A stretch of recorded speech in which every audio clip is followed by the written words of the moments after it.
Hi friends, welcome to a new story on ODAX. Today you will experience one day as a millionaire in the 1980s. We will journey back to Manhattan in the summer of 1987. If this helps you rest, please subscribe and like. And tell me in the comments, what would you like to be for a day? What time is it where you are right now? Now, get comfortable.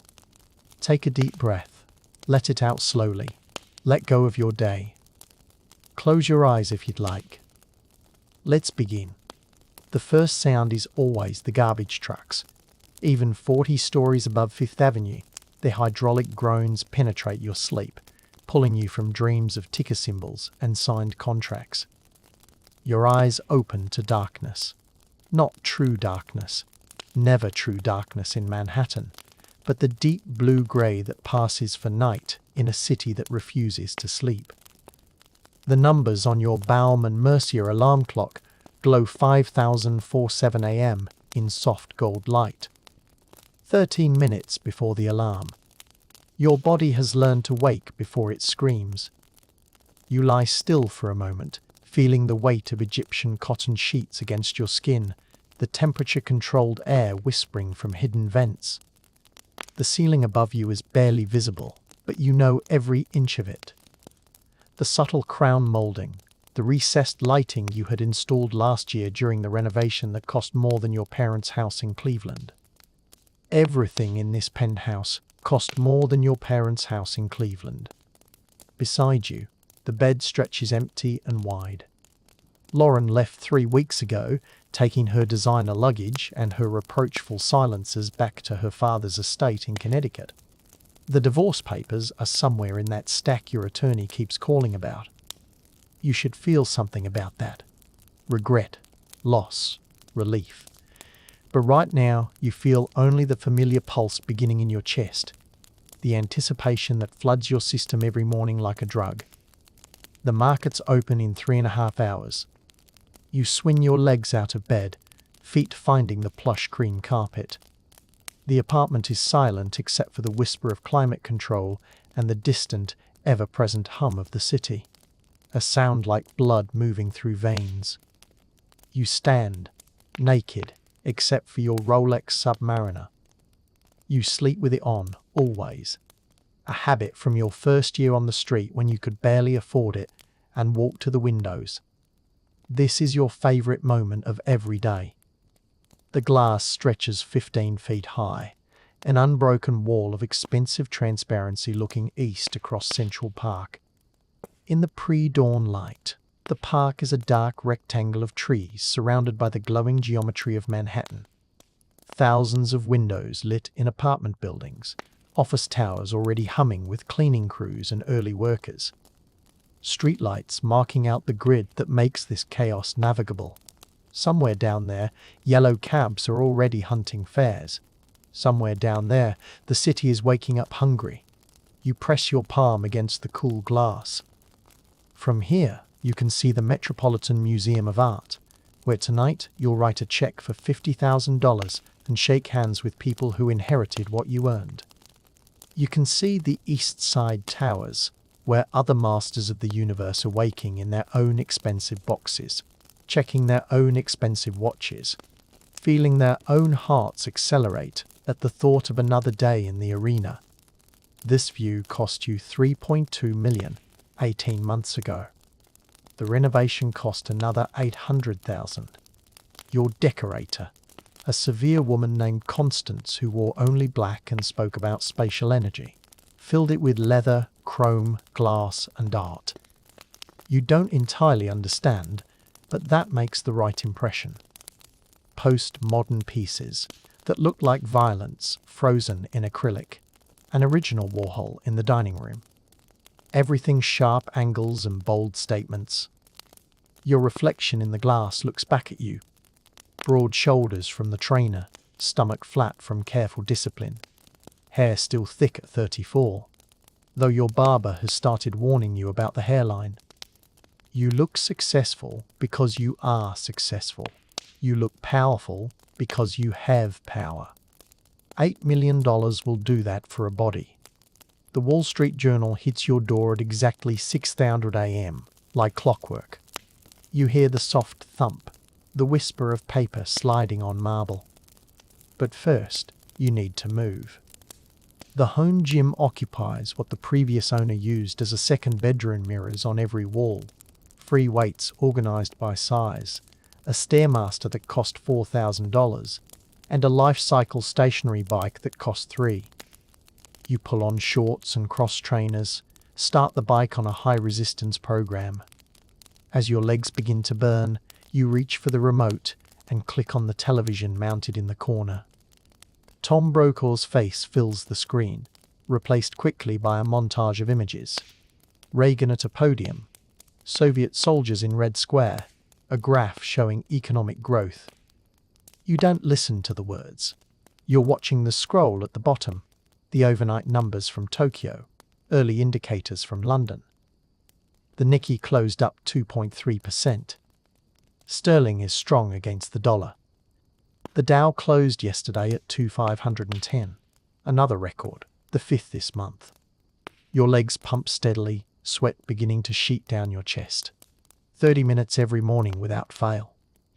Your father has a gut that hangs over his belt, works in a factory in Cleveland making parts for cars, comes home exhausted at 5 and falls asleep in front of a TV he bought on credit. You will never be your father. You will never be tired. You will never be ordinary.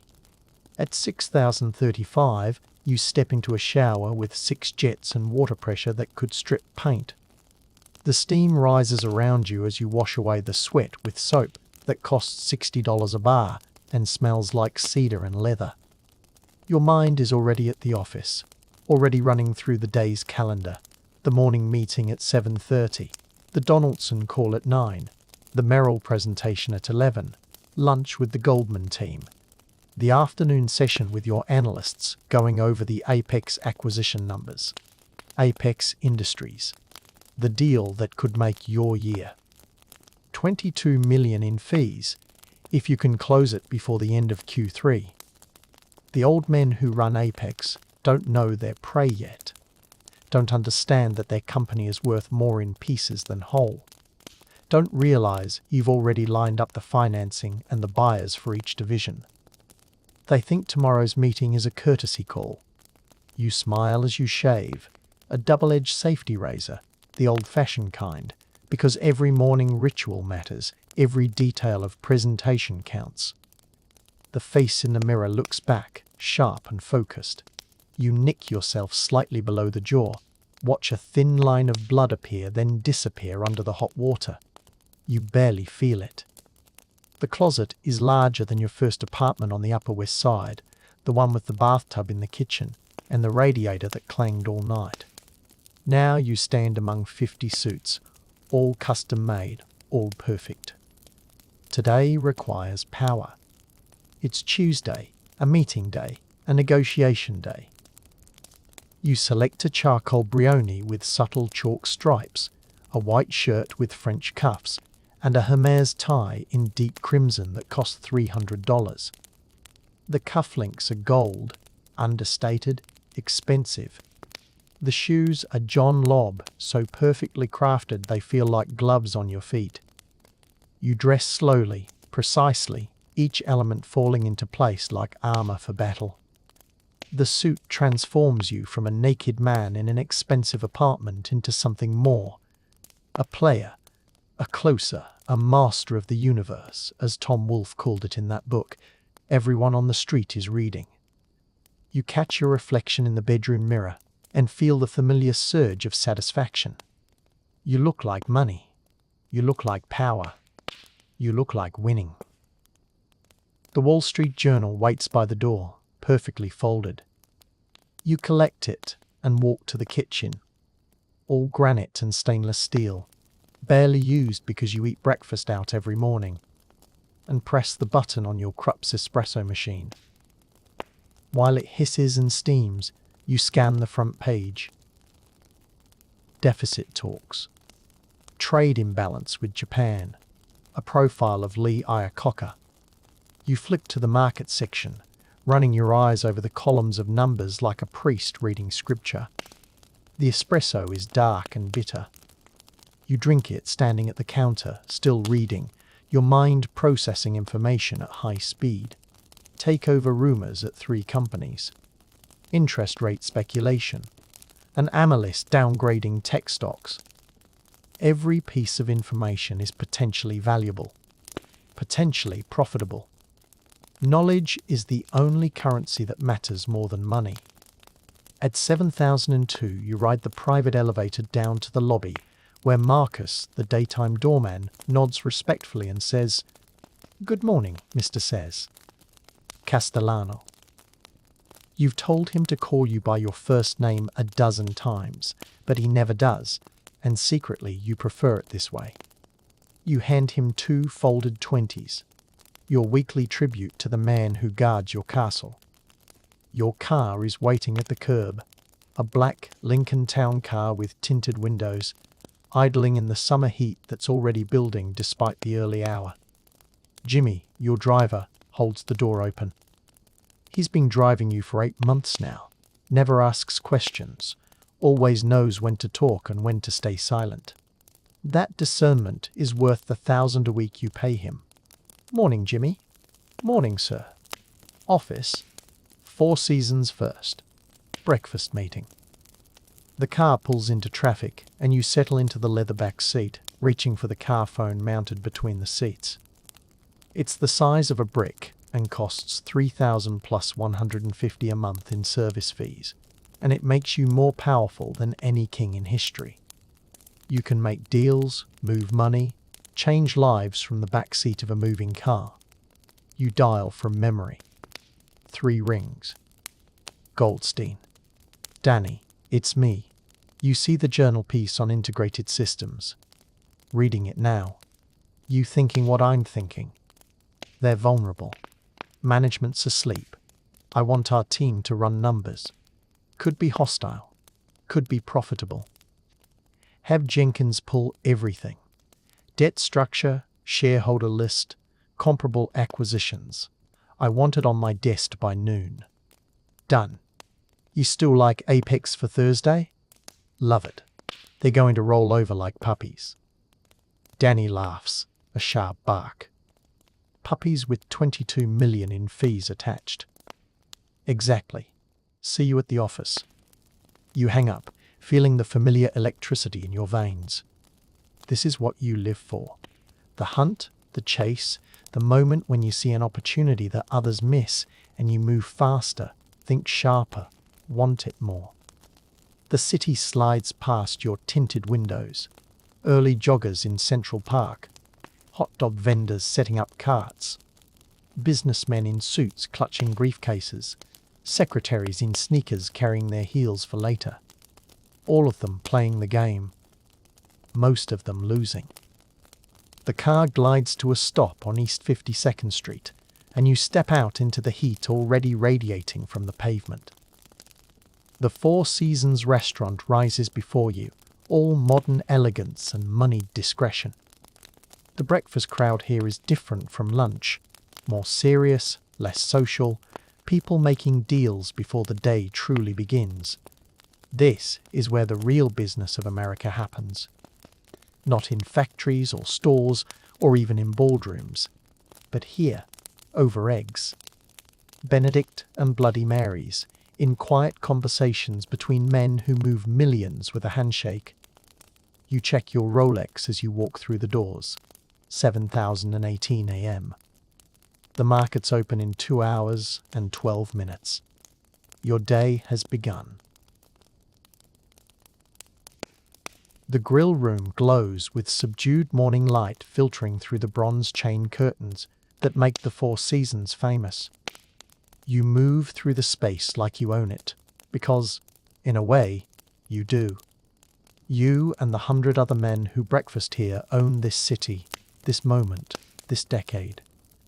The maitre d' recognizes you instantly, his professional smile deepening with genuine respect.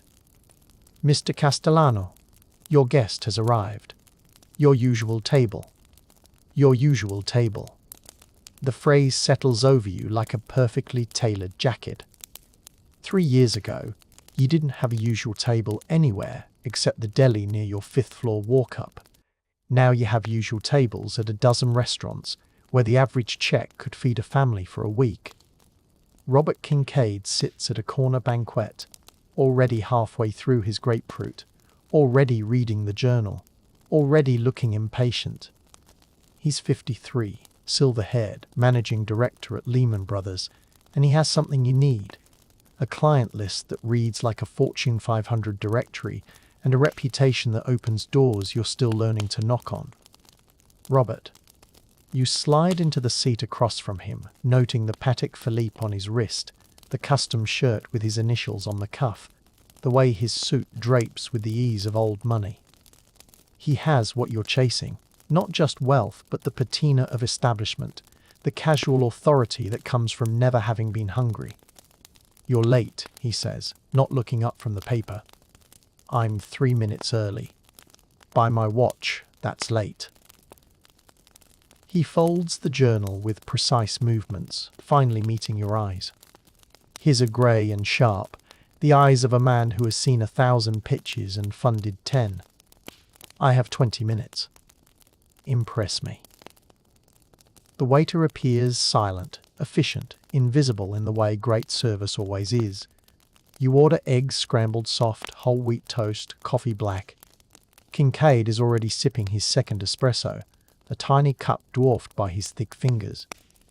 You notice the wedding band, worn smooth with decades. You wonder if his wife is still with him, or if she's become one of those Upper East Side women who lunch and look through their husbands at parties. The apex deal, you begin, leaning forward slightly, your voice low enough that the bankers at the next table can't hear. You were right to ask about the pension liability. We've restructured the whole approach. I told you 3 weeks ago that pension would kill the deal. And I listened. We've carved it out, isolated it in a separate entity. The buyers get clean assets, manageable debt, and a growth story.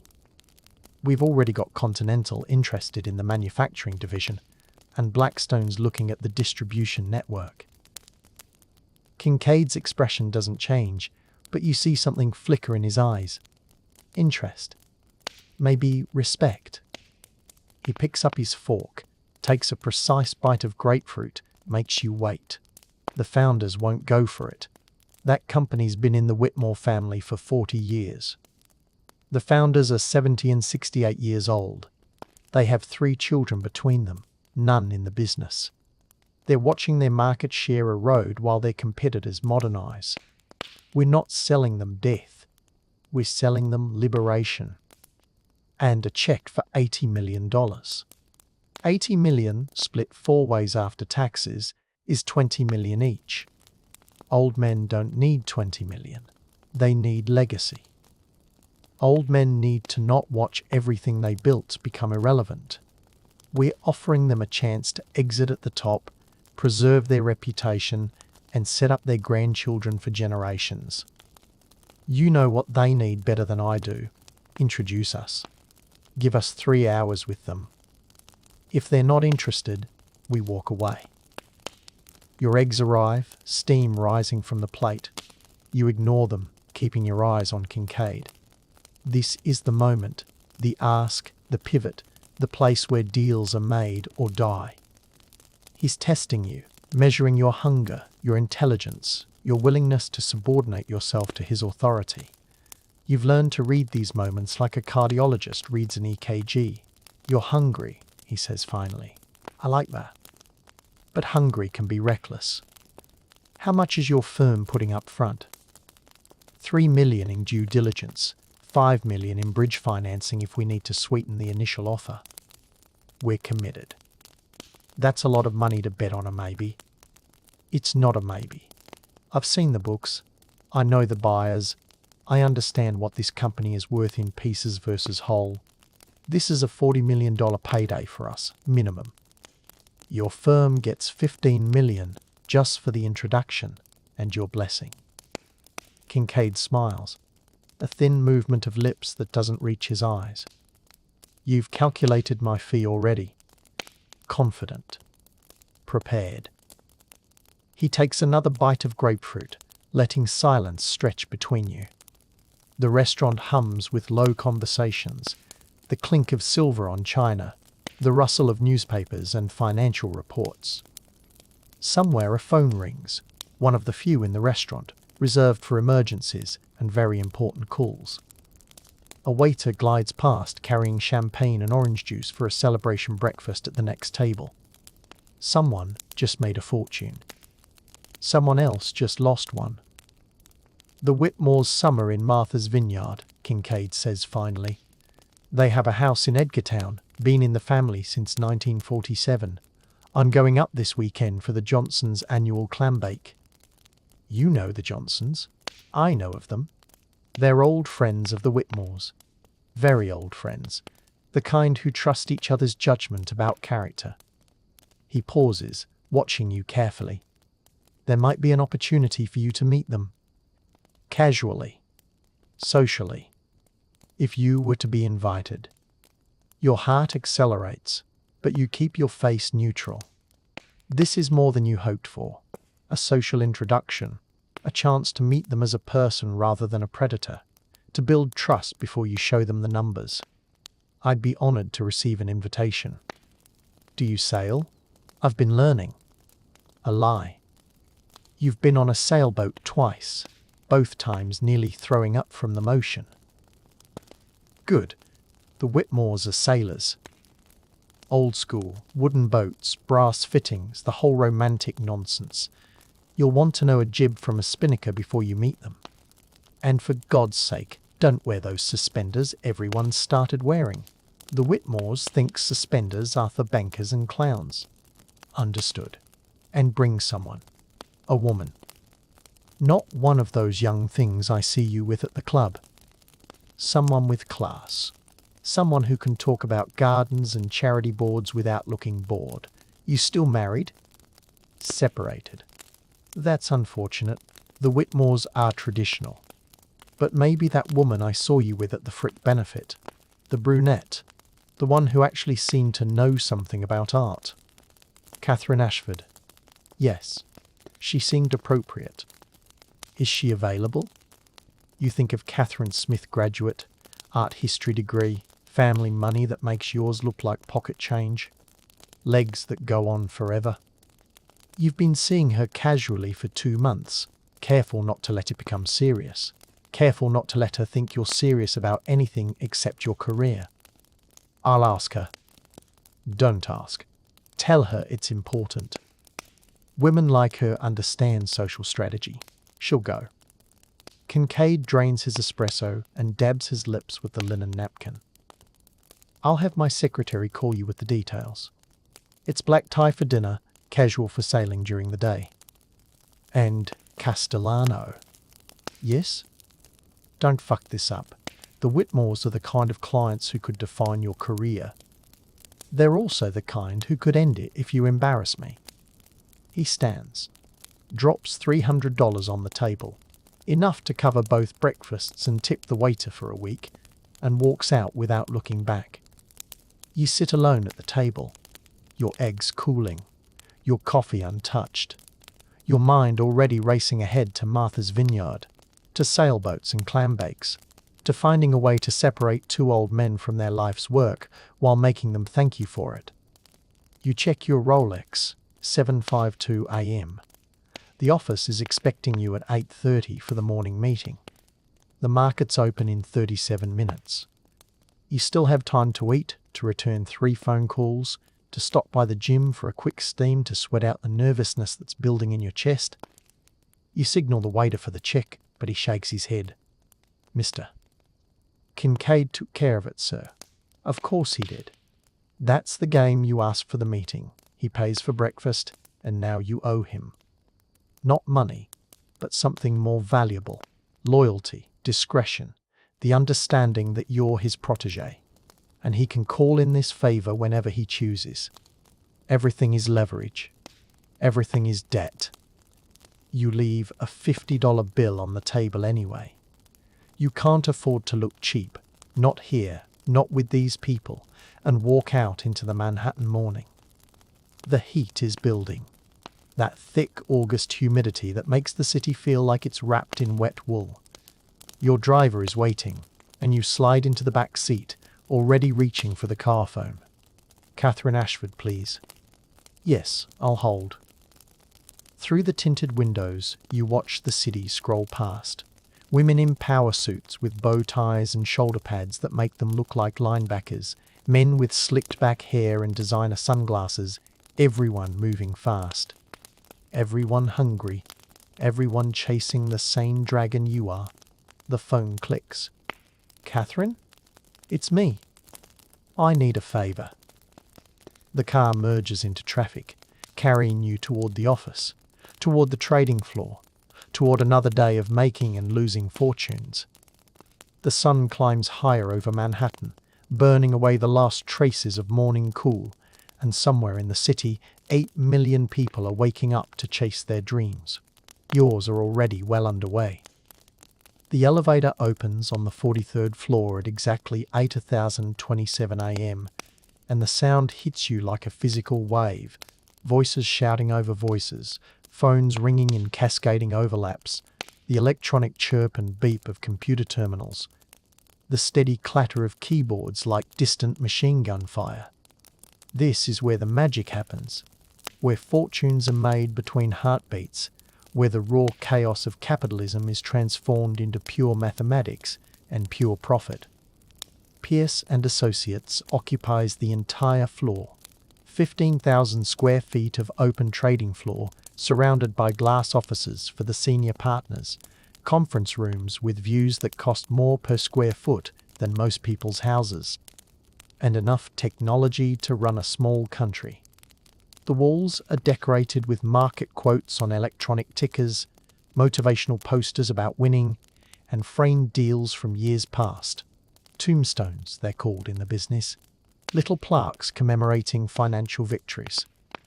Your office is glass-fronted, positioned so you can see the entire floor. Inside, a desk made from Brazilian rosewood, a leather chair that costs $3,000, a computer terminal with 3 monitors showing different feeds, and a top drawer that contains certain substances you'd prefer not to discuss, but that everyone knows are there. Nobody looks. Nobody asks. The powder is as much a part of this world as the designer suits and the car phones and the casual mentions of millions. Sarah Martinez, your assistant, intercepts you before you reach your office. She's 26. Wharton MBA, whip smart, working 100-hour weeks because she wants your job someday. You respect that. You were her 3 years ago. Morning status, she says, falling into step beside you, her heels clicking on the polished floor. Tokyo closed up, Hong Kong mixed, London strong. Donaldson called twice already. He wants to move the 9 o'clock to 8:45. The Merrill team confirmed for 11. Jenkins has the integrated systems package on your desk, and your ex-wife's attorney called. Tell Donaldson 8:45 is fine. Tell Lauren's attorney I'll call him back. You said that yesterday. Then he should be used to disappointment. You pause at your office door, lower your voice.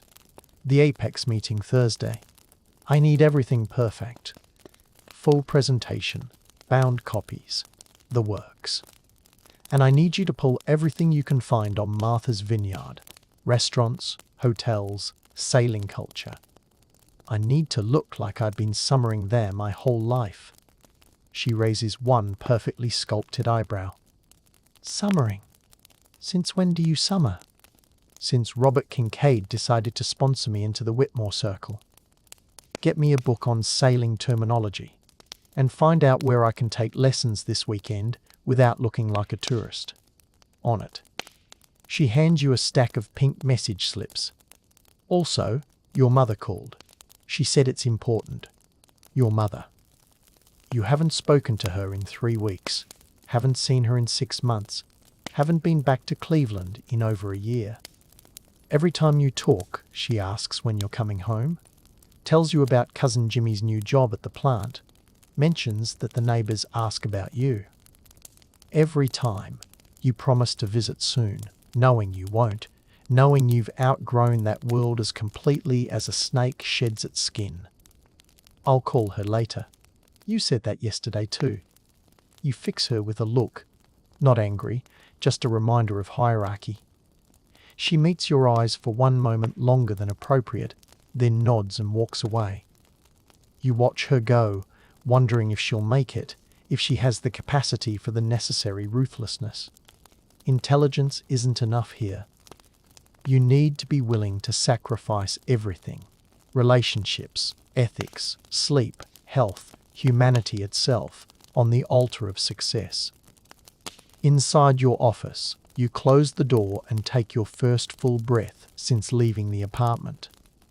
The noise of the trading floor becomes muted, filtered through glass and distance. You can still see everything. Your analysts hunched over terminals, your traders shouting into phones, the ticker running its endless stream of numbers. But you can't hear it, can't feel it pressing against your skull. You sit in your leather throne and boot up your terminal. 3 screens glow to life. Bloomberg on the left showing market indices and breaking news. Your firm's internal system in the center with your positions and pending deals, and a custom feed on the right, tracking specific stocks you're watching. The numbers flow like rivers. Green for gains, red for losses, the eternal heartbeat of the market. The Apex file sits on your desk, 2 inches thick, bound in leather with gold embossing. Jenkins has done good work: balance sheets going back 10 years, organizational charts, market analysis, comparable transactions, 3 different valuation models, and a detailed breakdown of how to structure the sale to minimize tax liability and maximize value. The numbers are beautiful. The opportunity is clear. The Whitmores are sitting on a gold mine and don't even know it.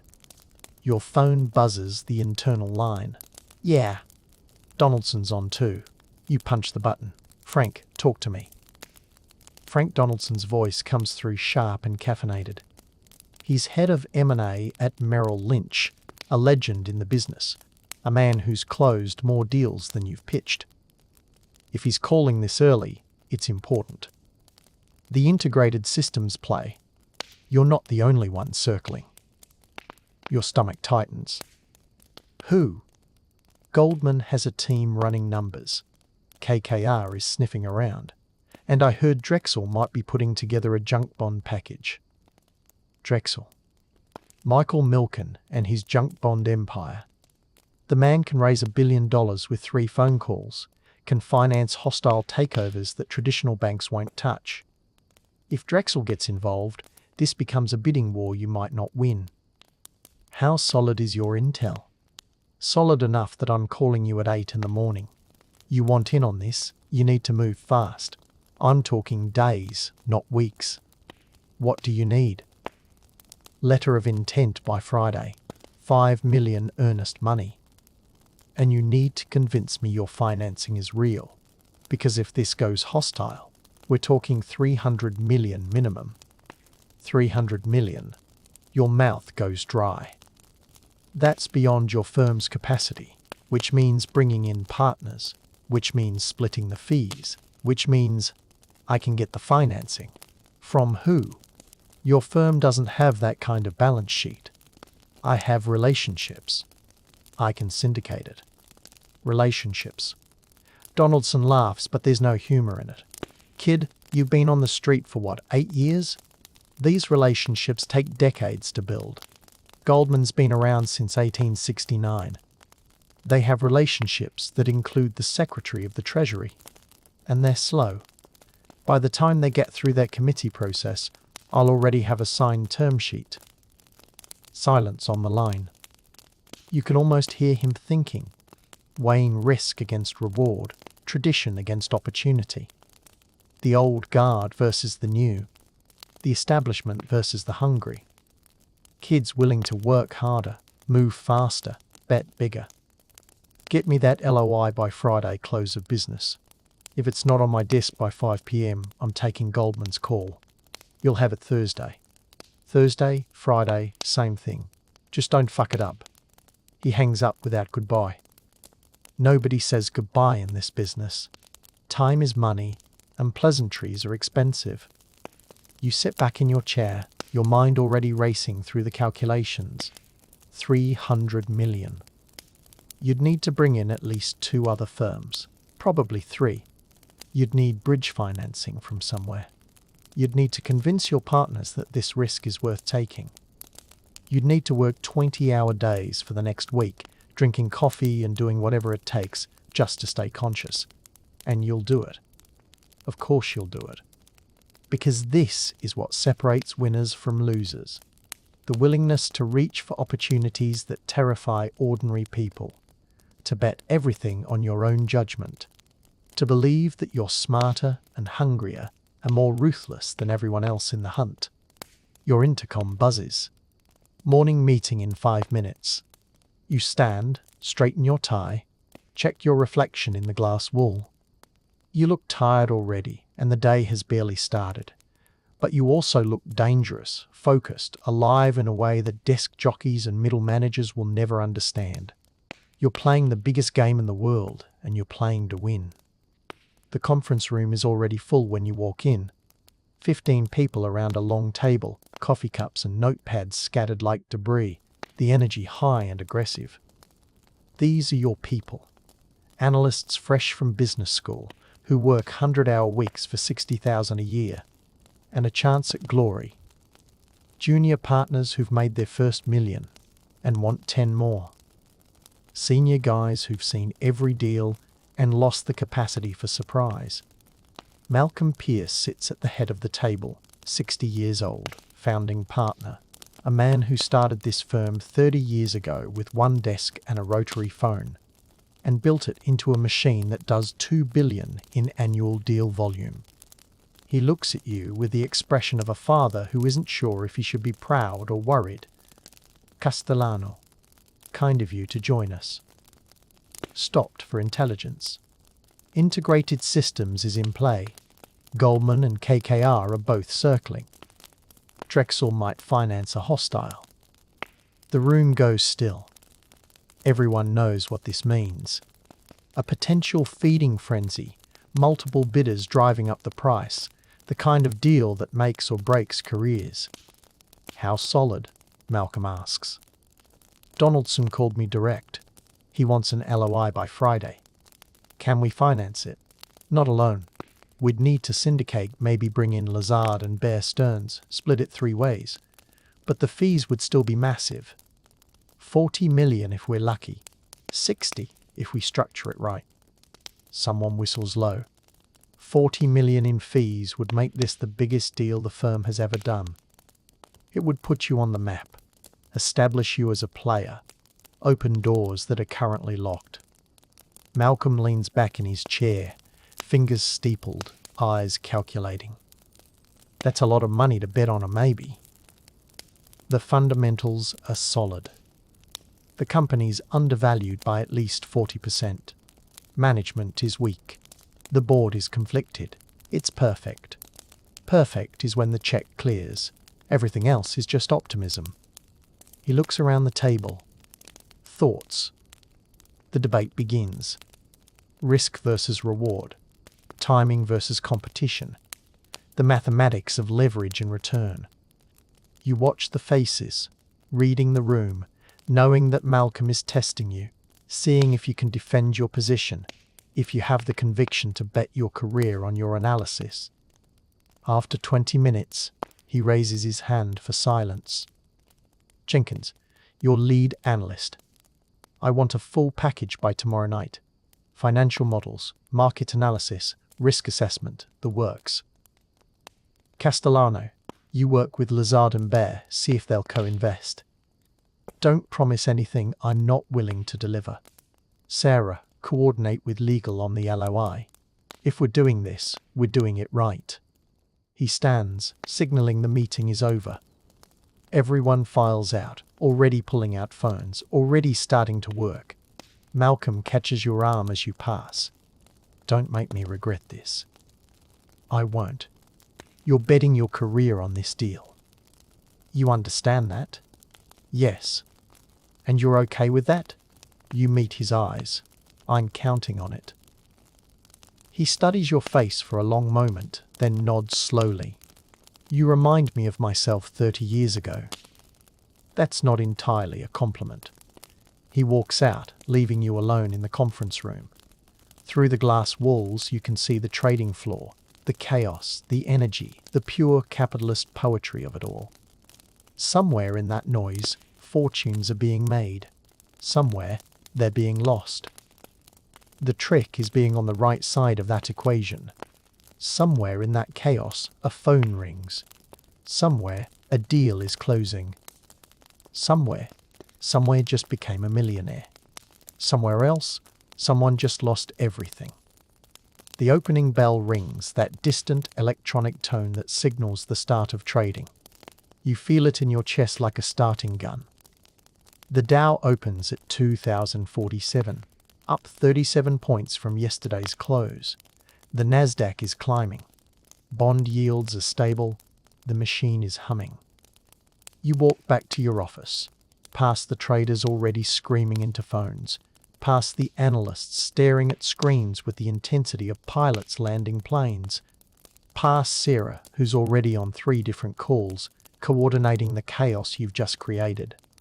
At your desk, you pull out the pink message slip with your mother's number. You should call her. You should find out what's important. But the Bloomberg terminal is flashing with news. A takeover rumor in the semiconductor space. Interest rate speculation. Earnings reports that could move markets.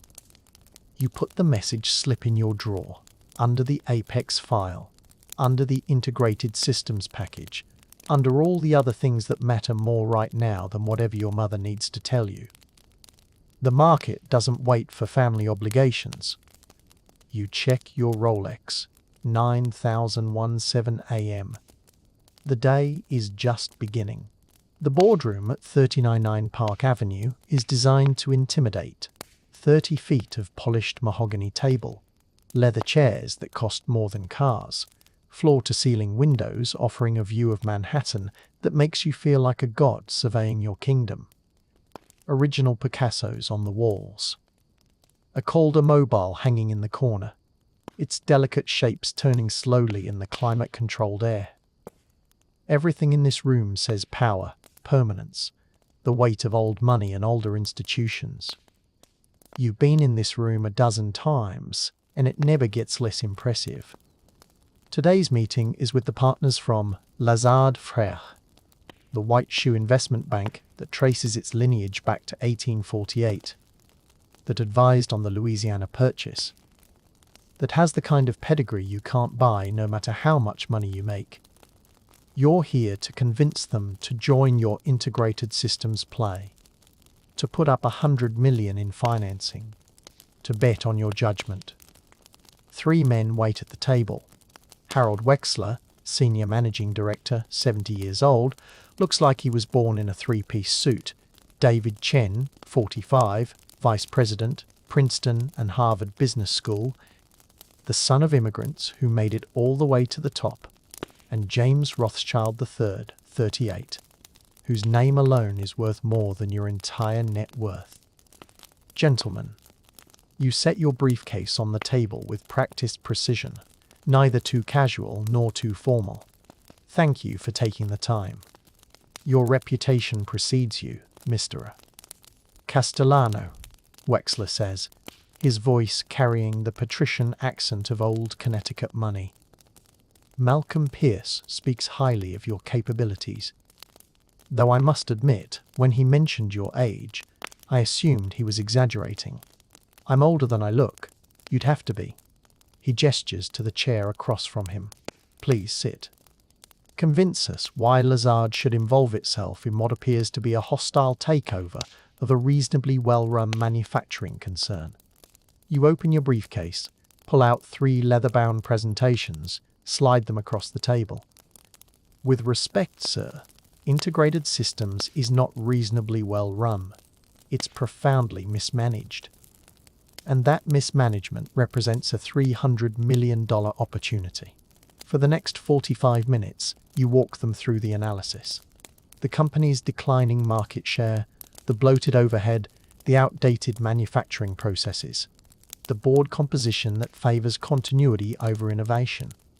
You show them comparable transactions, demonstrate how similar companies have been restructured for profit, explain exactly how you'd break up the divisions and sell them to strategic buyers already waiting in the wings.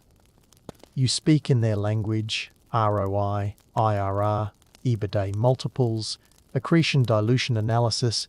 You answer their questions before they ask them. You remain calm when Chen challenges your valuation methodology, deferential when Wexler questions your timeline, confident when Rothschild asks about your personal commitment. "You're asking us to put up $100 million, Rothschild says, leaning back in his chair, his Hermes tie perfectly knotted. "That's not an insignificant sum, even for us. What's your downside protection?" "Asset value. Even in a worst-case scenario where we can't sell the divisions at our target multiples, the company's hard assets, real estate, equipment, inventory, are worth at least $200 million. We're not buying air. We're buying undervalued assets with built-in downside protection.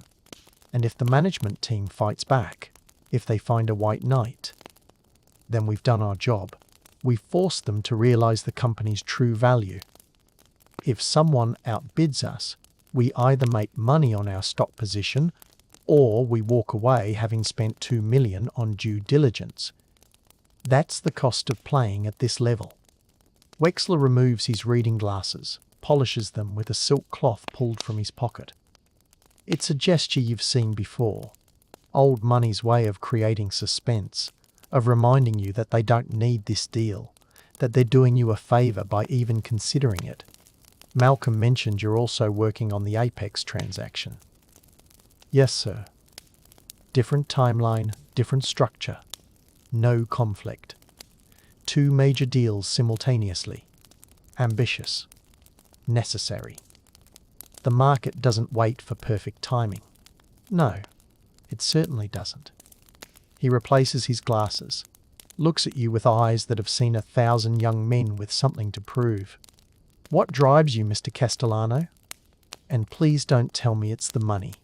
Everyone on Wall Street claims it's about the game, not the compensation, but the compensation seems to follow you people around quite reliably." The question catches you off guard. In this business, people don't ask about motivation. They assume everyone wants the same thing: more. More money, more deals, more power, more everything.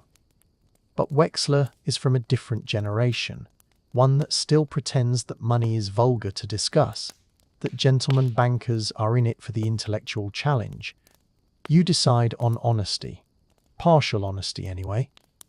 "I grew up in Cleveland, sir. My father works in a factory. My mother is a secretary. They're good people, hard-working people, but they're one layoff away from losing everything, always have been. I watched them struggle my entire childhood, bill collectors calling, the heat getting shut off in winter, the constant stress of never having enough." You pause, letting that sink in. Wexler's expression doesn't change, but you see something flicker in Chen's eyes. Recognition, maybe. He came from somewhere similar before Princeton polished away the rough edges. "When I got to Wharton on scholarship, I realized that money isn't just about buying things. It's about freedom. Security. The ability to make choices instead of having choices made for you. So yes, it's about the money. But it's also about proving that I belong at this table, that I can play this game as well as anyone, regardless of where I came from." Silence fills the room.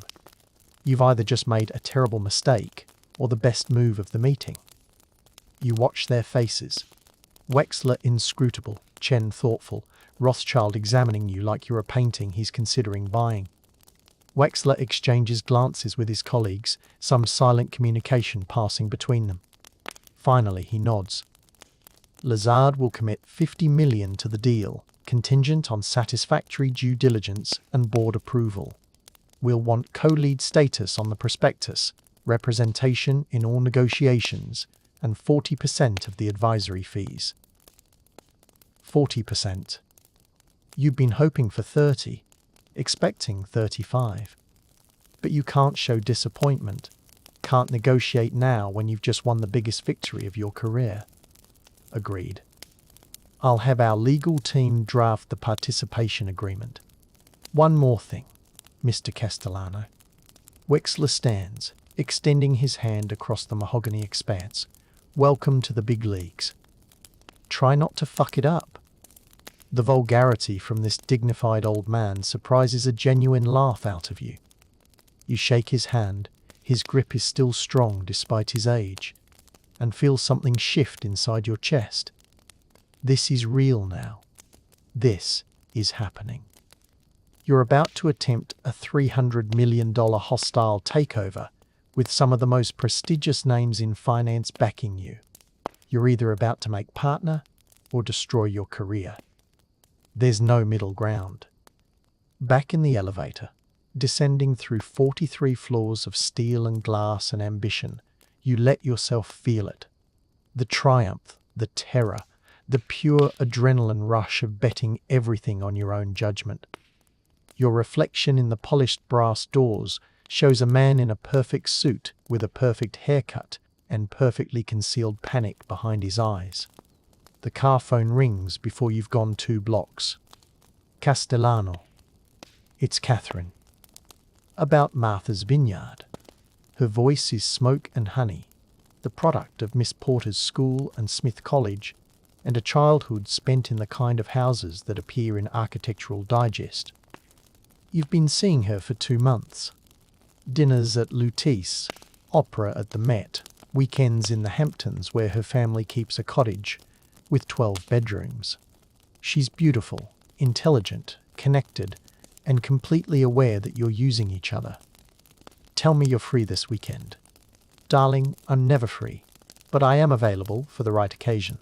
Martha's Vineyard. Sailing and clam bakes with the Whitmores. Robert Kincaid is sponsoring me. A pause. You can almost hear her recalculating, understanding the social and financial implications. Catherine is many things, but stupid isn't one of them. The Whitmores of Apex Industries. The same. And this is business, not pleasure. It's always business. How refreshing that you admit it. She laughs, a sound like champagne bubbles. I'll need a new sailing outfit. Lily Pulitzer, I think. Very East Coast establishment. And you'll need coaching on small talk. The Whitmores won't want to discuss merger arbitrage over cocktails. What will they want to discuss? Gardens. Grandchildren. The decline of proper yacht clubs. How the new money is ruining the vineyard. You know, the usual anxieties of people who've had wealth so long, they've forgotten what it's like to want something. Can you teach me that? Darling, I can teach you anything. For a price. Name it. Cartier. The Tank Française. White gold. You know the one. $15,000. You don't hesitate. Done. Then I'm your girl for the weekend. Pick me up Friday at noon. And for God's sake, get a manicure before we go. Your hands look like you've been digging ditches. She hangs up, leaving you with the dial tone and the calculator running in your head. $15,000 for the watch, $3,000 for sailing lessons this weekend, $2,000 for new clothes appropriate for old money, $500 for the right bottles of wine to bring as a house gift, $25,000 to manufacture the appearance of belonging to a world you're crashing like a thief. It's the best investment you'll make all year. The car pulls up to your building, and you see a woman waiting in the lobby, grey hair, sensible shoes, a face you haven't seen in 6 months but would recognize in any crowd. Your mother. She's clutching her purse with both hands, looking lost and small in this temple of wealth, as out of place as a sparrow in an eagle's nest. Your stomach drops. Mom? She turns, and her face lights up with relief and joy, and something that might be disappointment. Michael, I've been calling. Your secretary said you were in meetings. What are you doing here? It comes out harsher than you intended, and you see her flinch. Your father had a heart attack. Last night. He's stable now, but... Her voice cracks. They want to do surgery. Triple bypass. And I thought, I needed to see you, to tell you in person. The lobby suddenly feels airless. The marble and brass and perfectly conditioned atmosphere pressing in on you. Your father. Heart attack. Surgery. The words don't connect to anything real, don't penetrate the armor you've built around yourself. Is he? Will he be okay? They think so. If the surgery goes well, if he survives it, he's asking for you, Michael. He wants you to come home. Home. Cleveland. The factory town with its chain restaurants and modest houses and people who think a $60,000 salary is success. A place you've spent 8 years running from, building walls between yourself and the life you're supposed to want. Mom, I can't. Not right now. I'm in the middle of 2 major deals. I have meetings, commitments. Your father might die, Michael. The words hang between you like an indictment. Behind her, you see Marcus the doorman pretending not to notice. Jimmy the driver standing by the car trying to be invisible. Everyone is witnessing this moment, this collision between the world you've built and the world you left behind. I'll come. This weekend. Friday, I can fly out. He needs surgery, Wednesday. Then I'll come Wednesday. Right after. I have a meeting I can't miss. But after that, I'll get the first flight. She looks at you with eyes that have seen you at every stage of your life. Baby, boy, teenager, man. And you can see her trying to understand what you've become. Trying to recognize her son in this person who measures his father's life against the importance of meetings. Okay, she says finally, her voice small and tired. Wednesday, after your meeting. I'll be there, Mom. I promise. She nods, doesn't quite believe you, and pulls an envelope from her purse. I brought pictures. Your father wanted you to see how the garden looks this year. He planted those roses you liked when you were little. She holds it out to you like an offering, like proof that you still have a past, that you came from somewhere real. You take the envelope, but don't open it. Can't open it, not here, not now, not with Jimmy waiting and your next meeting in 45 minutes, and the weight of the integrated systems deal pressing against your chest. I'll look at them on the plane. I promise. She reaches up, she's so much smaller than you remember, and touches your face. Her hand smells like the lavender soap she's used your entire life. And for one moment you're 8 years old again, and the world is simple, and success means getting an A on your spelling test. I'm proud of you, Michael. Your father is too. He brags about you to everyone. But sometimes... She pauses, searching for words. Sometimes I worry that you're so busy becoming someone important that you forget who you already are. She kisses your cheek, leaves a trace of lipstick you'll wipe away in the elevator, and walks out into the Manhattan afternoon. You watch her go. Watch her hail a cab with uncertain gestures. Watch her climb in with her modest suitcase. Watch her disappear into the river of traffic, like a leaf carried away by a current too strong to fight. You stand in the lobby for a moment, the envelope in your hand, your reflection staring back from the polished brass mailboxes. The face you see looks successful, powerful, in control. It doesn't look like someone whose father might die while he's closing a deal. Marcus clears his throat gently. Everything all right, Mr. Castellano? Fine. Everything's fine. You take the elevator up to your apartment, the envelope still in your hand.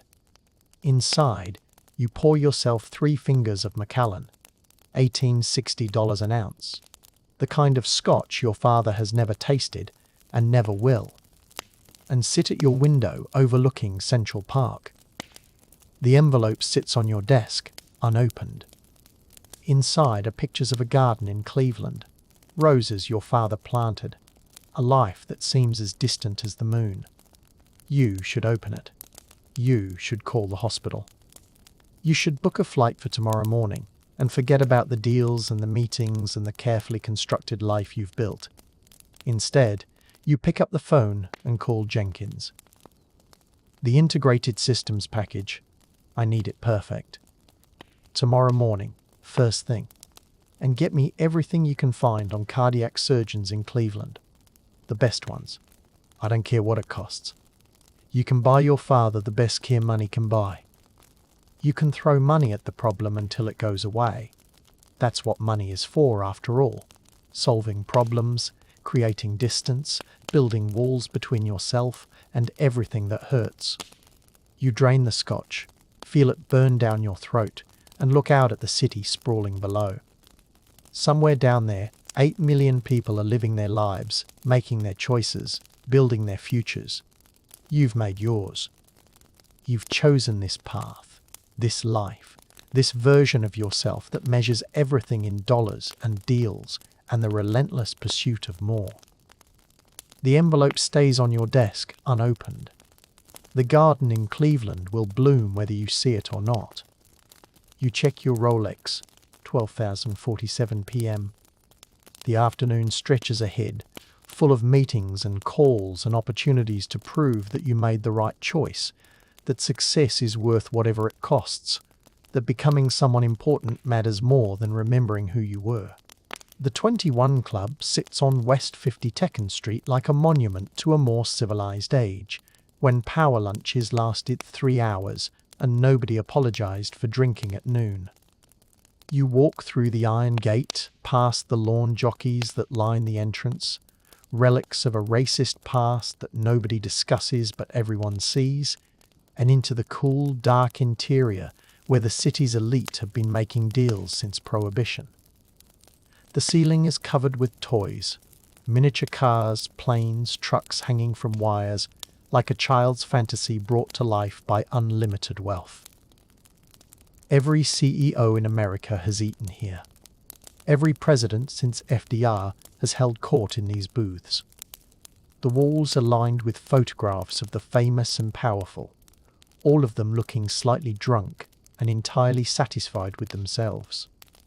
Your lunch companions are already seated at your table, table 28, a corner booth that costs an extra $500 in annual tips to guarantee, and they stand as you approach.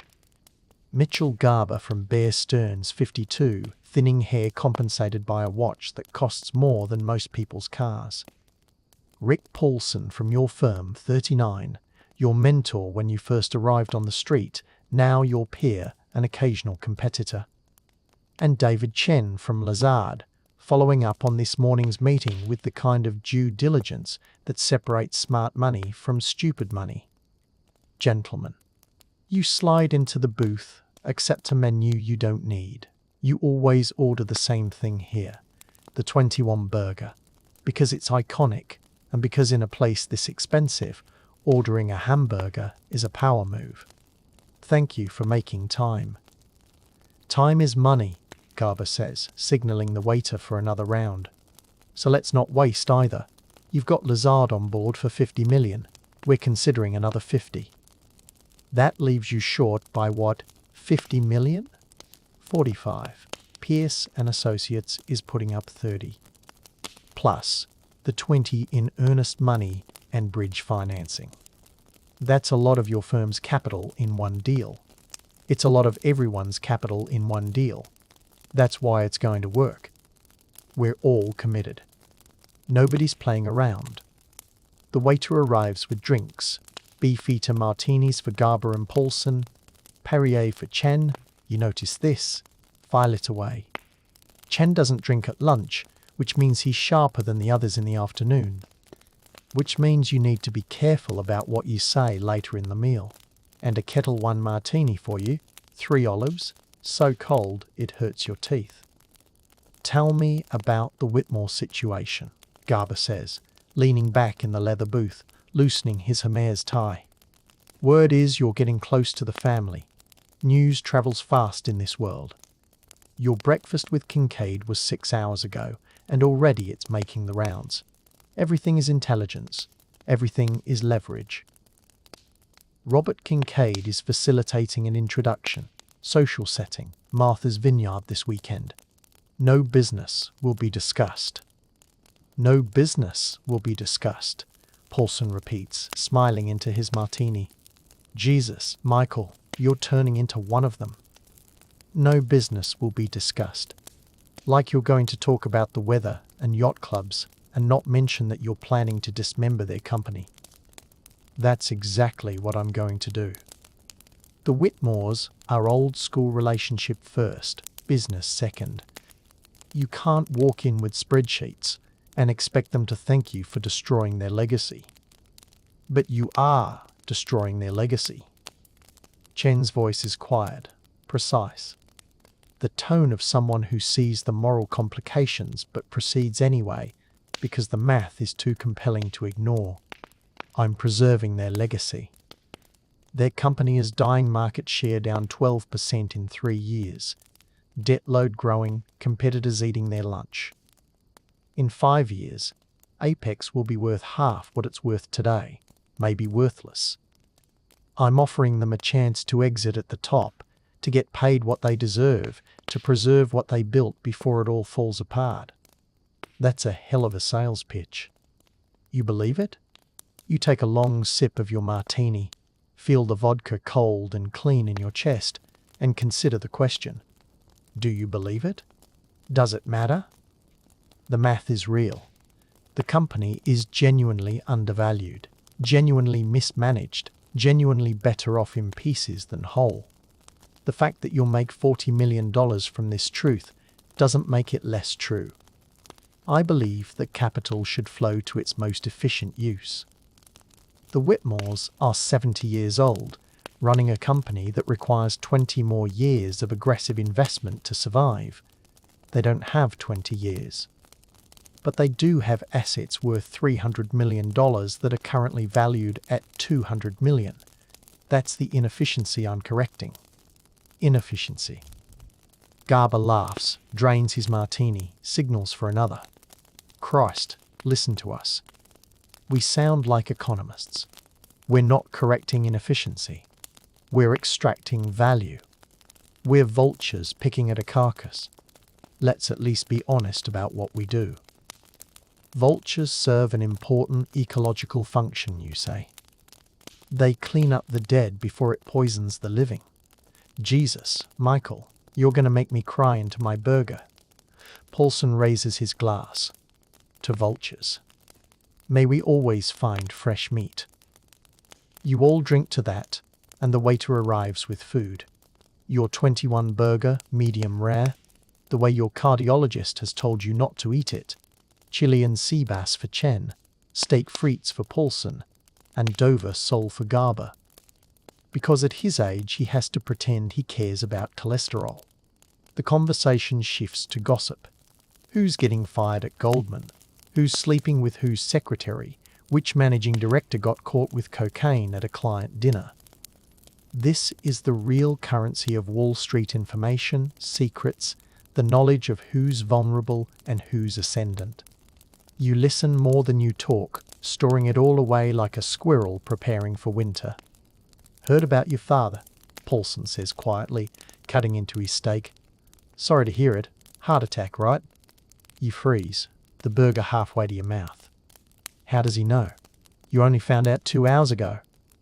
But of course he knows. Your mother came to your building. Marcus the doorman saw her, and Marcus probably mentioned it to someone, and that someone mentioned it to someone else. And now everyone knows because there are no secrets in this world. No private tragedies, no personal space that isn't subject to scrutiny and speculation. He's stable. Surgery. Wednesday. You flying out after the integrated systems LOI is signed? Friday at the latest. Paulson nods, doesn't judge, because he understands. They all understand. This is the life you chose. The life where deals come before family, where timing is everything, where you can't afford to look weak or distracted or human. My father had a triple bypass 6 years ago, Garber says, working on his second martini. Survived it fine. Still plays golf 3 times a week. Modern medicine is remarkable. That's good to hear. Of course, he was 62 at the time. Younger men do better. How old is your father? 58. Perfect age. He'll be fine. Garber waves his fork dismissively, as if your father's survival is a foregone conclusion, a statistical probability that requires no emotional investment.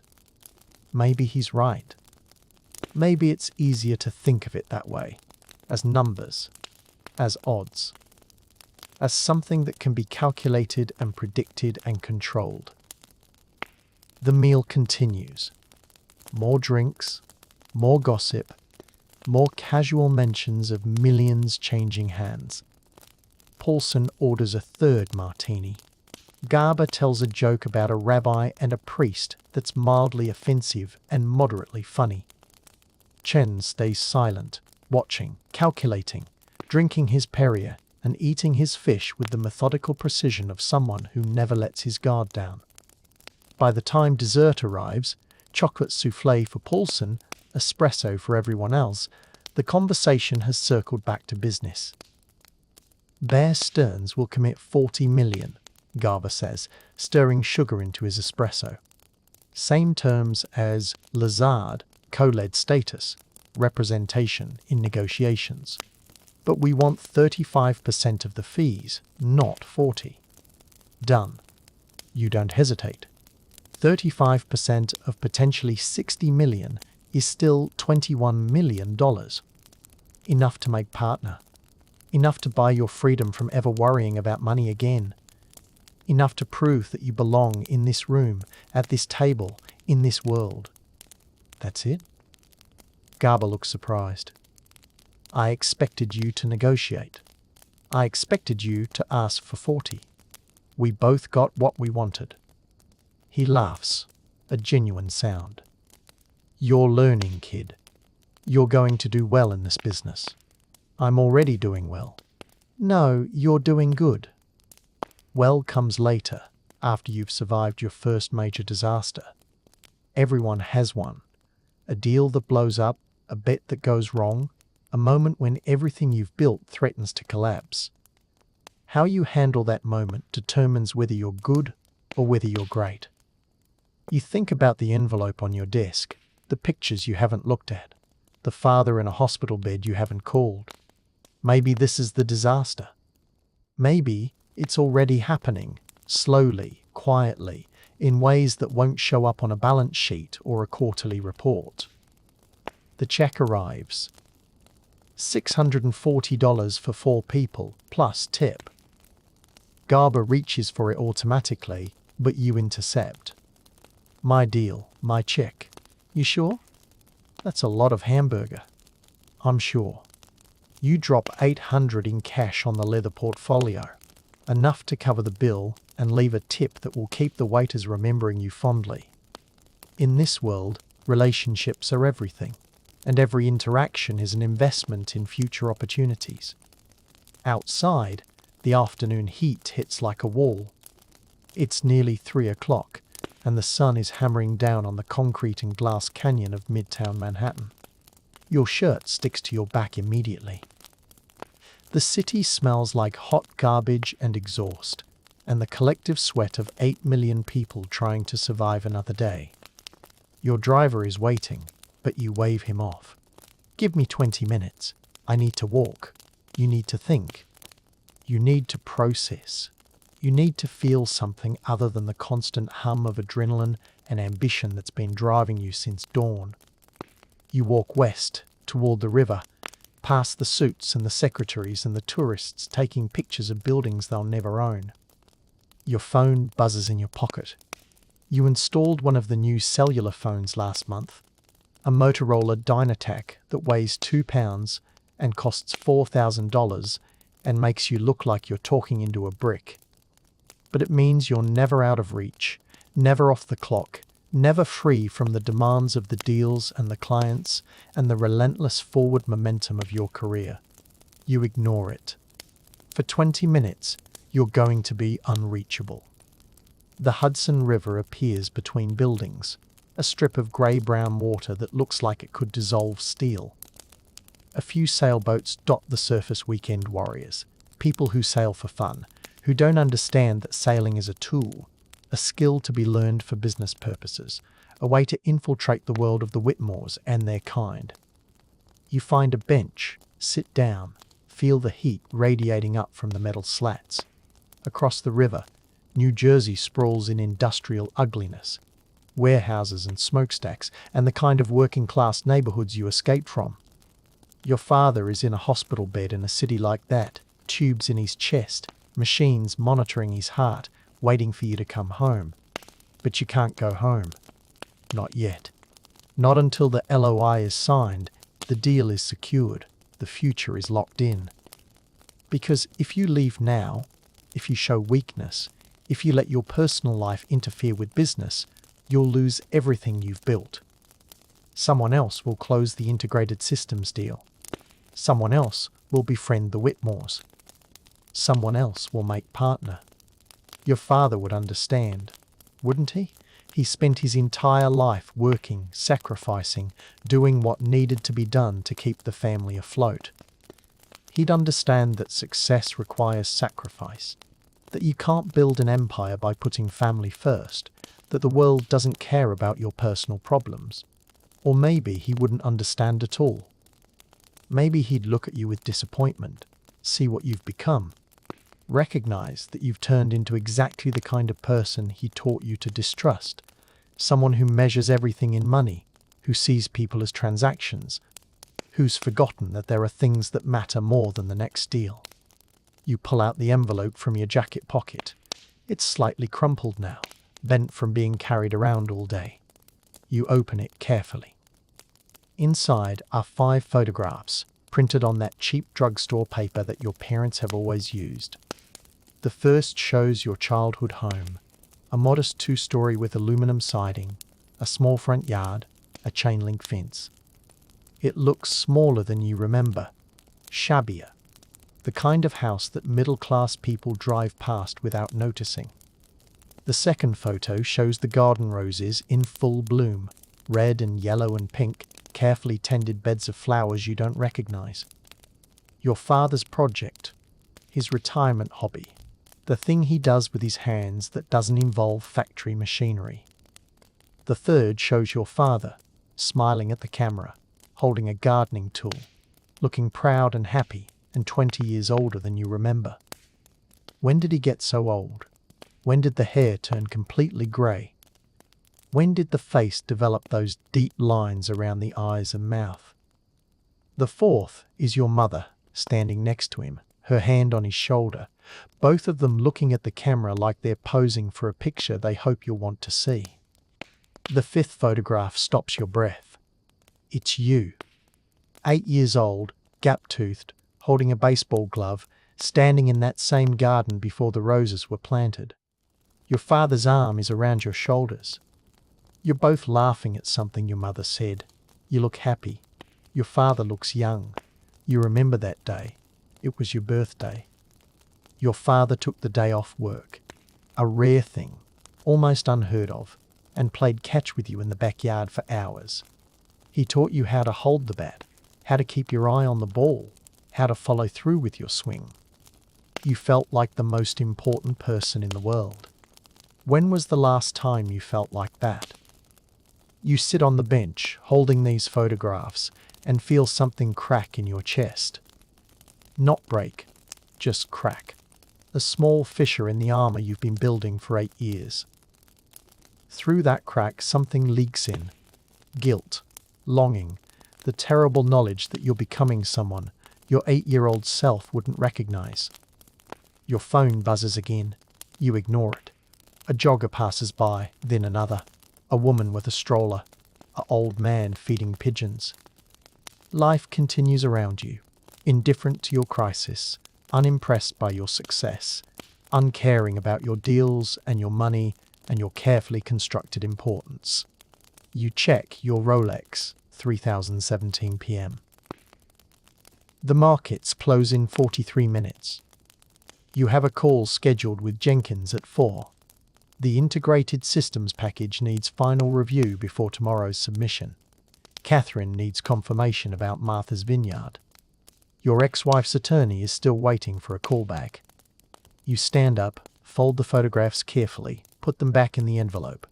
You pull out your phone, dial your office. Sarah, it's me.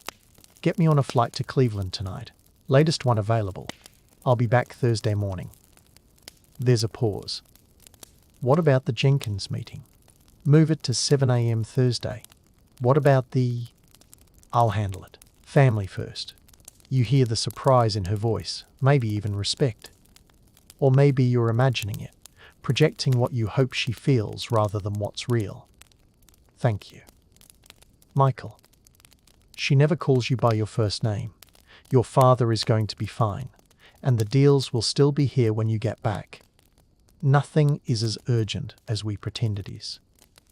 You hang up, stand there for a moment looking at the river, feeling the sun on your face, tasting the hot garbage smell of New York in August. Behind you, the city roars on. Millions of people pursuing their dreams, chasing their fortunes, building their futures. Tomorrow, you'll be one of them again. But tonight, you're going home. You turn and start walking back toward your building, toward your apartment, toward a flight that will take you back to Cleveland, and a father who planted roses, and a mother who still keeps pictures of who you used to be. The phone buzzes again. This time you answer. Castellano. Michael, it's Malcolm. Jenkins tells me you're flying to Cleveland tonight. Your stomach tightens. The boss. The man who controls your future. The person you can least afford to disappoint. Yes, sir. My father. I know, Sarah told me. I'm calling to tell you to stay as long as you need. We'll handle the LOI. Paulson can take lead on the submission. Sir, I can. You can be with your father. That's an order, not a suggestion. I've closed 1,000 deals, Michael. But I only had one father, and I wasn't there when he died. Don't make my mistake. The line goes quiet. You hear traffic in the background, the distant sound of someone shouting, the eternal symphony of Manhattan. Thank you, sir. Don't thank me, just be there. And Michael, the deals will wait. They always do. But fathers don't live forever. He hangs up, and you stand there on Fifth Avenue, phone in one hand, envelope in the other, feeling the strange sensation of the world not ending just because you stepped off the treadmill for a moment. You flag down a cab, something you almost never do, preferring your driver and your town car and the insulation they provide from the city's chaos. But right now you want to be in the chaos, part of it, moving through it like a normal person with normal problems and normal choices. JFK, you tell the driver, and step on it. He pulls into traffic, and the city streams past your window. The buildings you've made deals in, the restaurants you've celebrated in, the streets you've walked thinking you were conquering the world. It all looks different now, smaller somehow, less permanent. Your phone buzzes one more time. You look at it. Jenkins, probably, or Chen, or Garber, or any of the dozen people who need something from you, who measure your worth by your availability, who expect you to always be on, always be working, always be chasing the next deal. You turn it off. For the next 12 hours, you're going to be someone else. Not Michael Castellano, investment banker, master of the universe, millionaire at 34. Just Michael. Just a son. Just a man going home to see his father. The cab accelerates, and Manhattan begins to fall away behind you, receding into memory and possibility, waiting for you to return and reclaim your place in the endless game of money and power and ambition. But tonight, the game can wait. Tonight, you're going home. The flight back from Cleveland lands at LaGuardia at 11:47 p.m. Thursday night. You're exhausted in a way that has nothing to do with lack of sleep and everything to do with the emotional weight of the past 36 hours. Your father is alive, scheduled for surgery Friday morning, and you've promised to return Sunday after Martha's Vineyard, after the social theatre with the Whitmores. Your mother hugged you at the airport, a long embrace that said everything she couldn't put into words and told you she understood. You're not sure you believe her, but now you're back. The city waits for you like an impatient lover, and you have less than 12 hours before you need to be sharp, focused, ready to close the biggest deal of your career. Jimmy is waiting at arrivals, holding a sign with your name even though he knows your face, because that's what proper drivers do. The town car smells like leather and air conditioning and the faint trace of someone else's cologne. He had another client today, shuttling the wealthy around their important appointments while you sat in a hospital room holding your father's hand. Home, sir. Office first. Just for an hour. He doesn't question it, doesn't point out that it's nearly midnight, doesn't suggest that maybe you should rest. He just nods and pulls into traffic, and you're grateful for his discretion. The phone, you turned it back on during the flight, has 17 messages. You listen to them as the city slides past your window, each one a small crisis that seemed urgent 12 hours ago and now feels distant, manageable, part of a world that kept spinning without you. Sarah, the LOI is ready for your signature. Paulson did the final review. Everything's perfect. Jenkins, Lazard and Baer both confirmed their commitments in writing. We're officially syndicated. Catherine, darling, I got the watch. It's exquisite.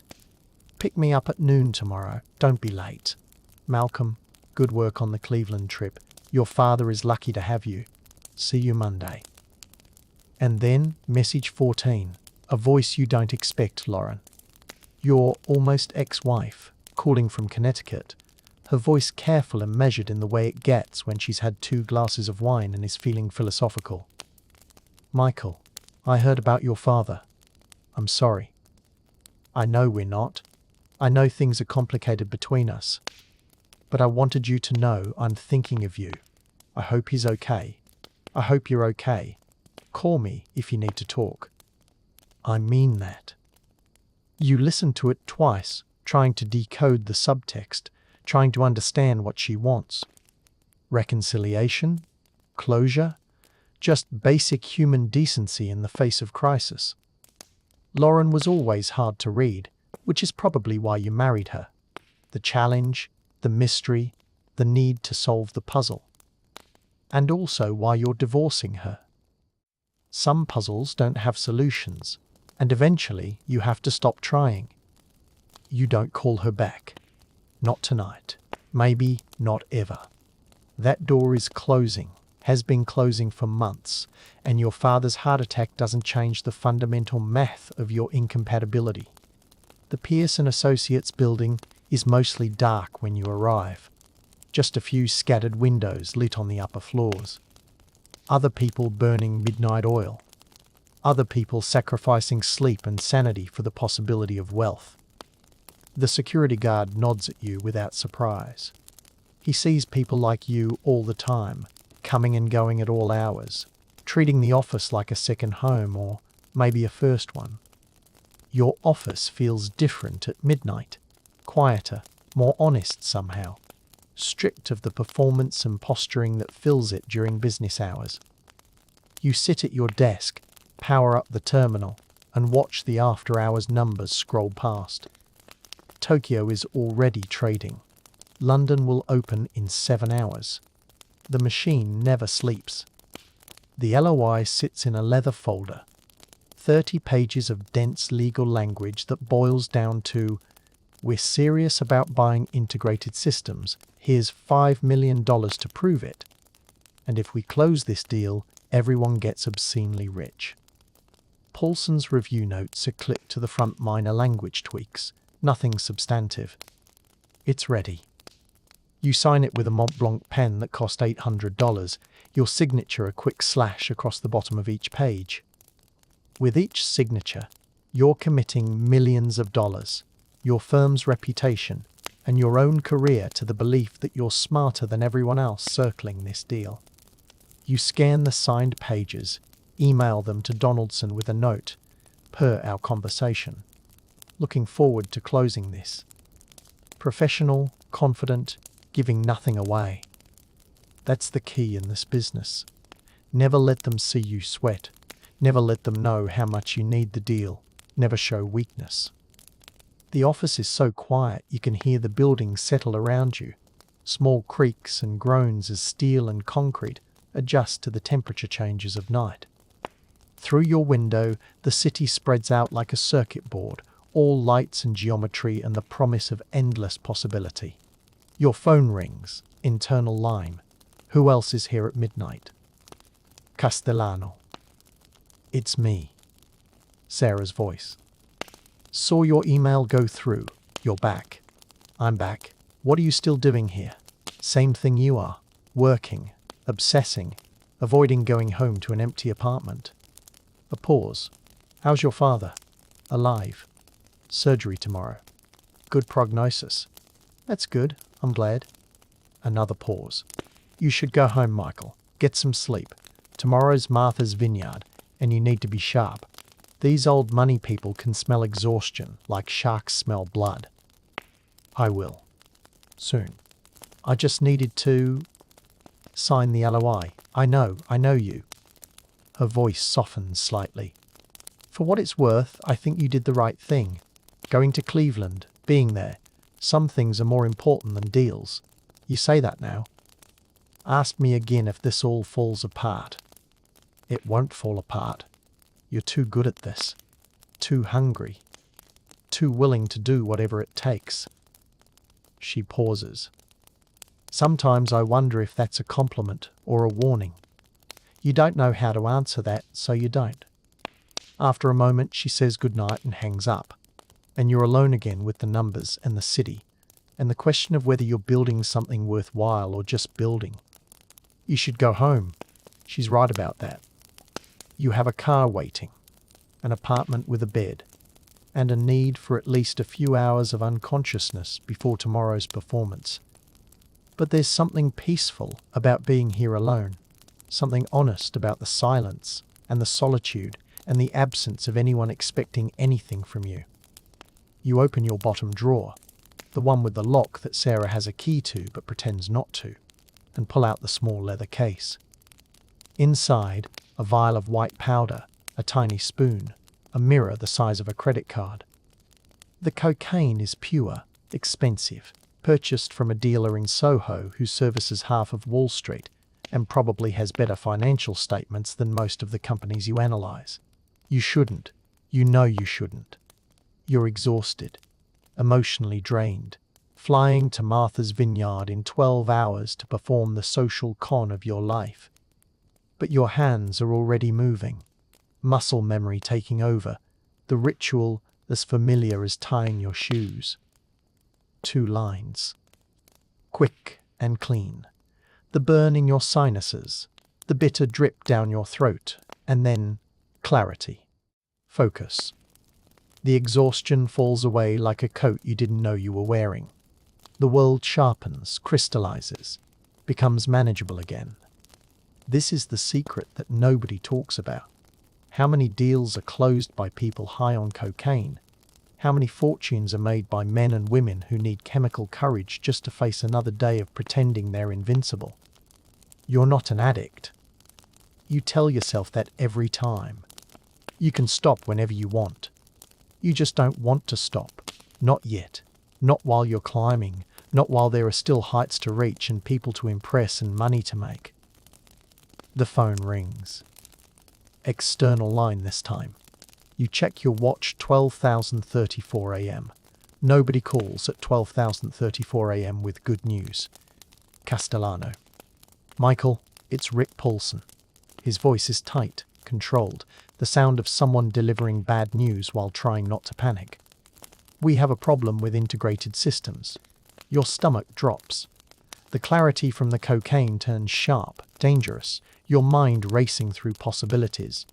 What kind of problem? The CEO found out about our approach. Don't ask me how. Someone talked, someone leaked, doesn't matter. Point is, he knows. And he's preparing a defense. Poison pill, white knight search, the whole playbook. He's calling it a hostile raid by corporate vultures. And he's got the board spooked. How spooked? Enough that our LOI might not matter. If they poison pill before we can get our stock position built, we're dead in the water. All that work, all that syndication, all those commitments, worthless. You stand up, start pacing, the cocaine making your thoughts move faster than you can speak them. Timeline. What's our timeline? They're having an emergency board meeting Monday morning. If they vote to implement defences, we lose our window. We need to move before then. It's Thursday night. The markets are closed. We can't move. We can move socially.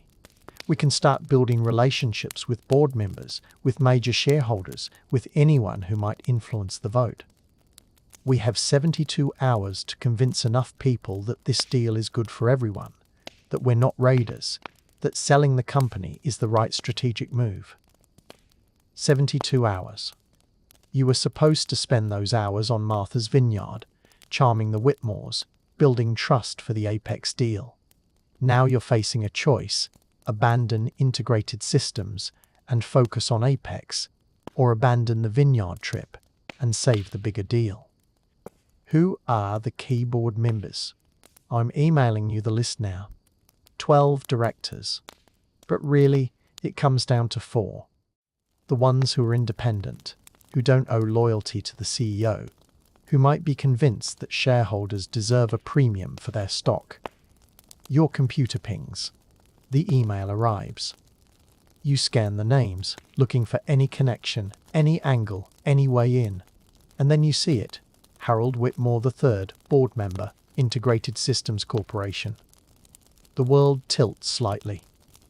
Harold Whitmore, father of the Apex Whitmores. The patriarch of the family you're about to spend the weekend courting. He's on the board of the company you're trying to acquire in what everyone will soon be calling a hostile takeover. Fuck. What? Harold Whitmore III is on the board. Paulson is quiet for a moment, processing. The same Whitmore's you're. The same. That's... Jesus, Michael. That's either the worst coincidence in history or the best opportunity. If you can convince him this weekend, if you can get him to support the deal, the other board members might follow. He's got credibility, respect, the whole old money authority thing. Or he sees right through me, realizes I'm using the social occasion to manipulate him, and I lose both deals simultaneously. Then don't let him see through you. You're good at this. You've been practicing your whole life. The scholarship kid learning to fit in at Wharton. The outsider becoming an insider.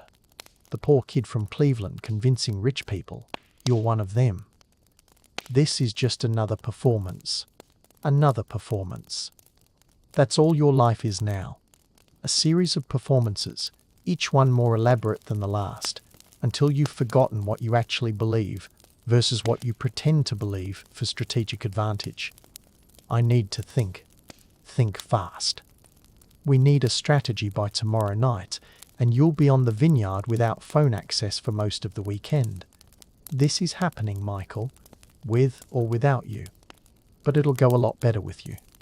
He hangs up, and you're left standing in your office at 12,047 a.m., high on cocaine and low on options, trying to calculate the odds of pulling off the con of a lifetime. You could cancel the Vineyard trip.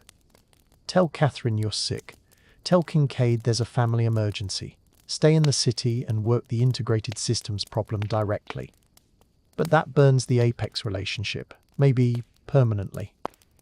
Kincaid doesn't offer second chances, and the Whitmores don't reschedule for people who cancel at the last minute. Or you could go to the Vineyard, charm the family, never mention integrated systems, and hope that Paulson can hold the deal together without you. But that's a $30 million gamble on someone else's ability to close without you there to push. Or, and this is the dangerous option, the one that could either make you a legend or end your career, you could go to the Vineyard and play it straight. Talk to Harold Whitmore about integrated systems. Acknowledge the conflict. Make your case honestly, directly, without manipulation. Treat him like an intelligent adult who deserves the truth, and trust that the math is compelling enough to speak for itself. Your father's voice echoes in your head, something he said when you were young. The easiest way to remember your lies is to tell the truth. Simple advice from a simple man who never had to navigate situations this complex. But maybe he was right. Maybe the truth is the only strategy that works when everything else is too complicated to track. You sit back down at your desk, pull out a legal pad, and start writing. Not a pitch, not a manipulation. Just the facts. What integrated systems is worth. Why selling makes sense. How everyone benefits. The truth, stripped of performance and pretense. If you're going to bet your career on this weekend, you might as well bet it on something you can actually defend. You write for an hour, refining the argument, anticipating objections, building the case. The cocaine keeps you sharp, focused, turning what should be exhausting into something almost pleasurable. The intellectual challenge, the strategic complexity, the high-stakes chess game of it all. By 2017 AM, you have a plan. By 2003 AM, you've emailed it to Paulson with a note, "Trust me on this, see you Monday." By 2045 AM, you're in the back of the town car, heading uptown to your apartment, watching the city thin out as night deepens toward morning. A few cabs still prowl for fares. A homeless man sleeps in a doorway. The traffic lights cycle through their colors with no one to obey them.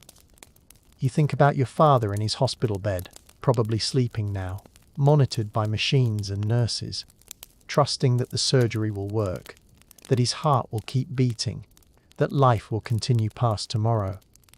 Such simple faith.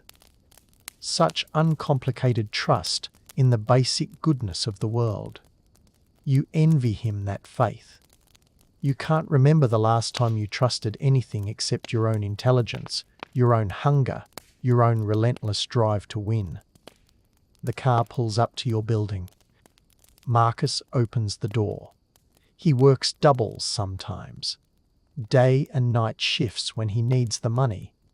And you wonder if he judges you. This man who opens doors for a living while you make millions moving money around on paper. Good night, Mr. Rowe. Castellano. Good night, Marcus. Thank you. Inside, the apartment is dark and cool and empty. You pour yourself a scotch. Just one, to take the edge off the cocaine, to help you sleep, and stand at the window looking out at Central Park. Somewhere in that darkness, trees are growing. Somewhere, the natural world continues its ancient rhythms, indifferent to stock prices and hostile takeovers, and the ambitions of men who think they're masters of the universe. Tomorrow you'll put on another costume, not the Wall Street warrior, but the refined gentleman, the appropriate suitor, the kind of man who summers on Martha's Vineyard and understands the subtle language of old money. You'll sail boats you don't care about, discuss gardens you'll never plant, and charm people into trusting you enough to destroy what they've built. And maybe, if you're very lucky and very good, you'll do it all while actually being honest. You drain the scotch, set the glass on the windowsill, and walk to your bedroom. The bed is enormous and empty, the sheets still perfectly made from the morning. Was that really just this morning? It feels like a week has passed since you woke up in this bed, since you started this day that's brought you from breakfast at the Four Seasons to a hospital in Cleveland to a midnight decision that could make or break everything you've built. You set your alarm for 7:00 AM. 5 hours of sleep. Enough to function, not enough to feel rested. But that's the life you chose. Perpetual motion, perpetual hunger, perpetual sacrifice of rest and peace and contentment for the promise of more.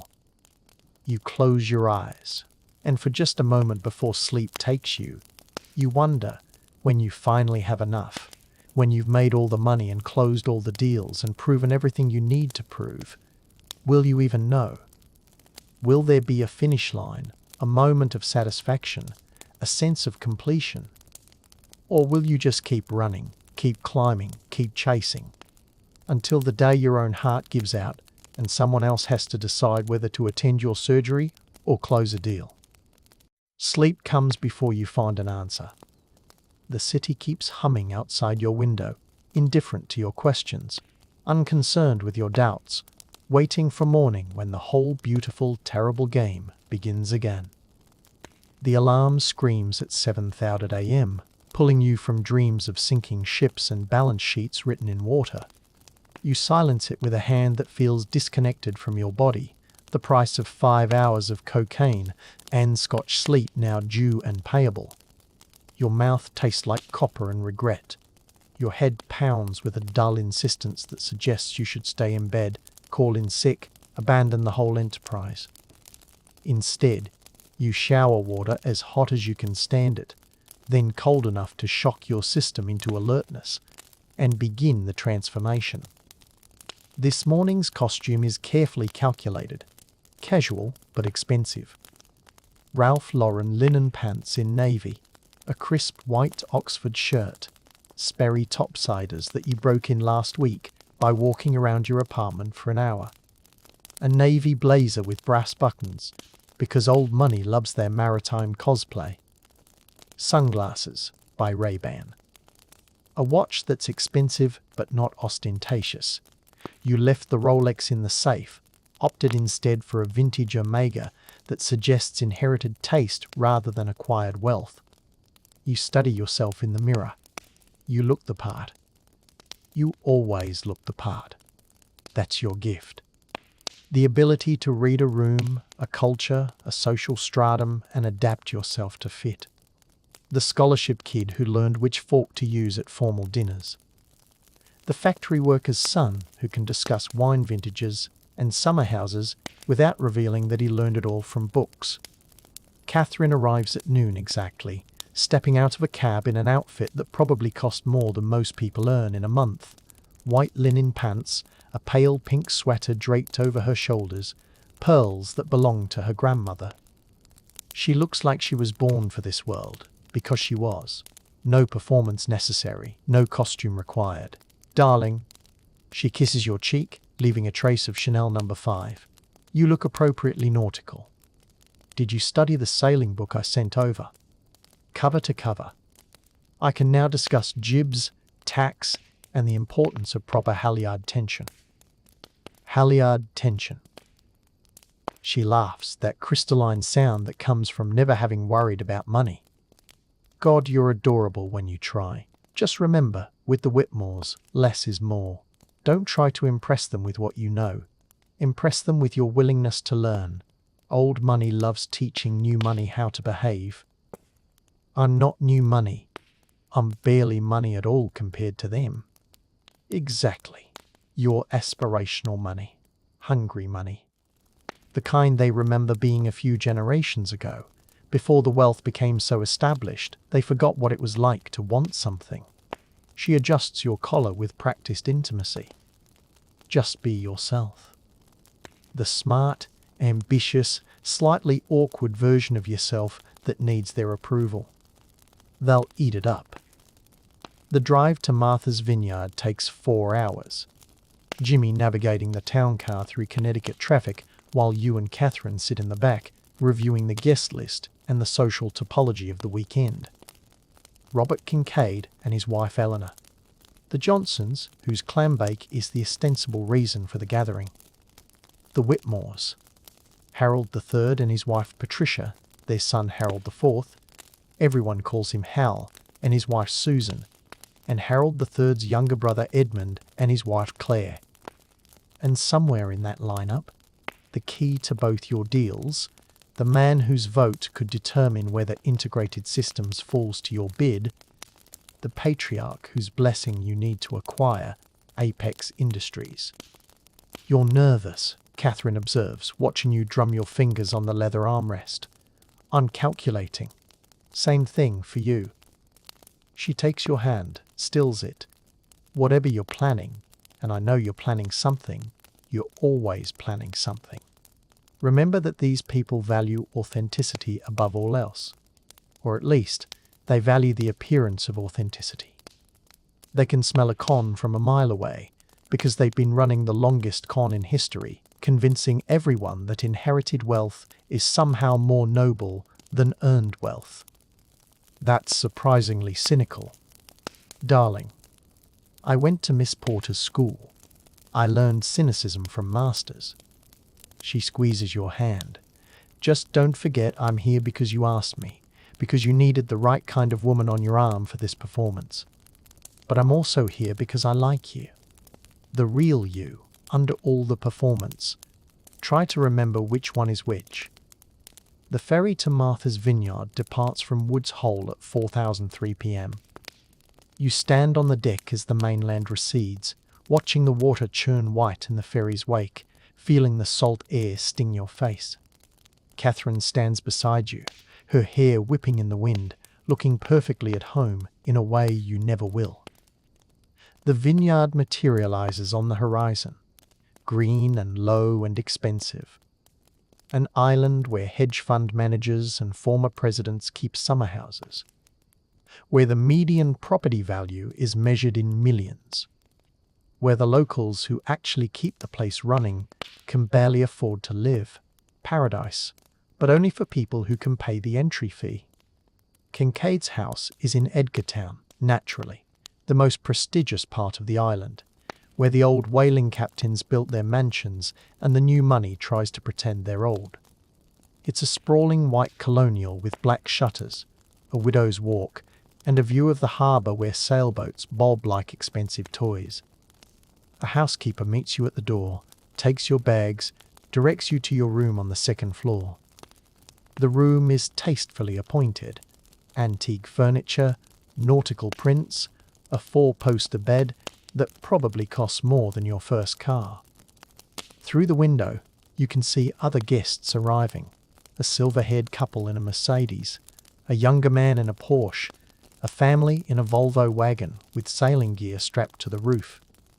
2 hours until cocktails, Catherine says, unpacking her bag with efficient grace. I suggest a nap. You look like you haven't slept in a week. I haven't. Then sleep now. You'll need to be sharp tonight. First impressions matter with these people. You lie down on the bed, not expecting to actually sleep, but your body has other ideas. The exhaustion finally catches up. The hospital visit, the midnight decision, the cocaine crash, the accumulated debt of too many 80-hour weeks. You close your eyes just for a moment. When you open them, the light has changed. Golden hour. The sun dropping toward the horizon, painting everything in warm amber. Catherine is dressed for dinner. A simple navy dress. The Cartier watch you bought her on her wrist, hair pulled back in a way that suggests effortless elegance achieved through significant effort. You snored, she says. It was almost endearing. Come on, we have 15 minutes to make you presentable. You shower again, dress in what Catherine has laid out for you, khakis, a pink button-down. You argued against pink, she insisted. She was right, the navy blazer. She fixes your collar, straightens your hair, steps back to evaluate. You'll do.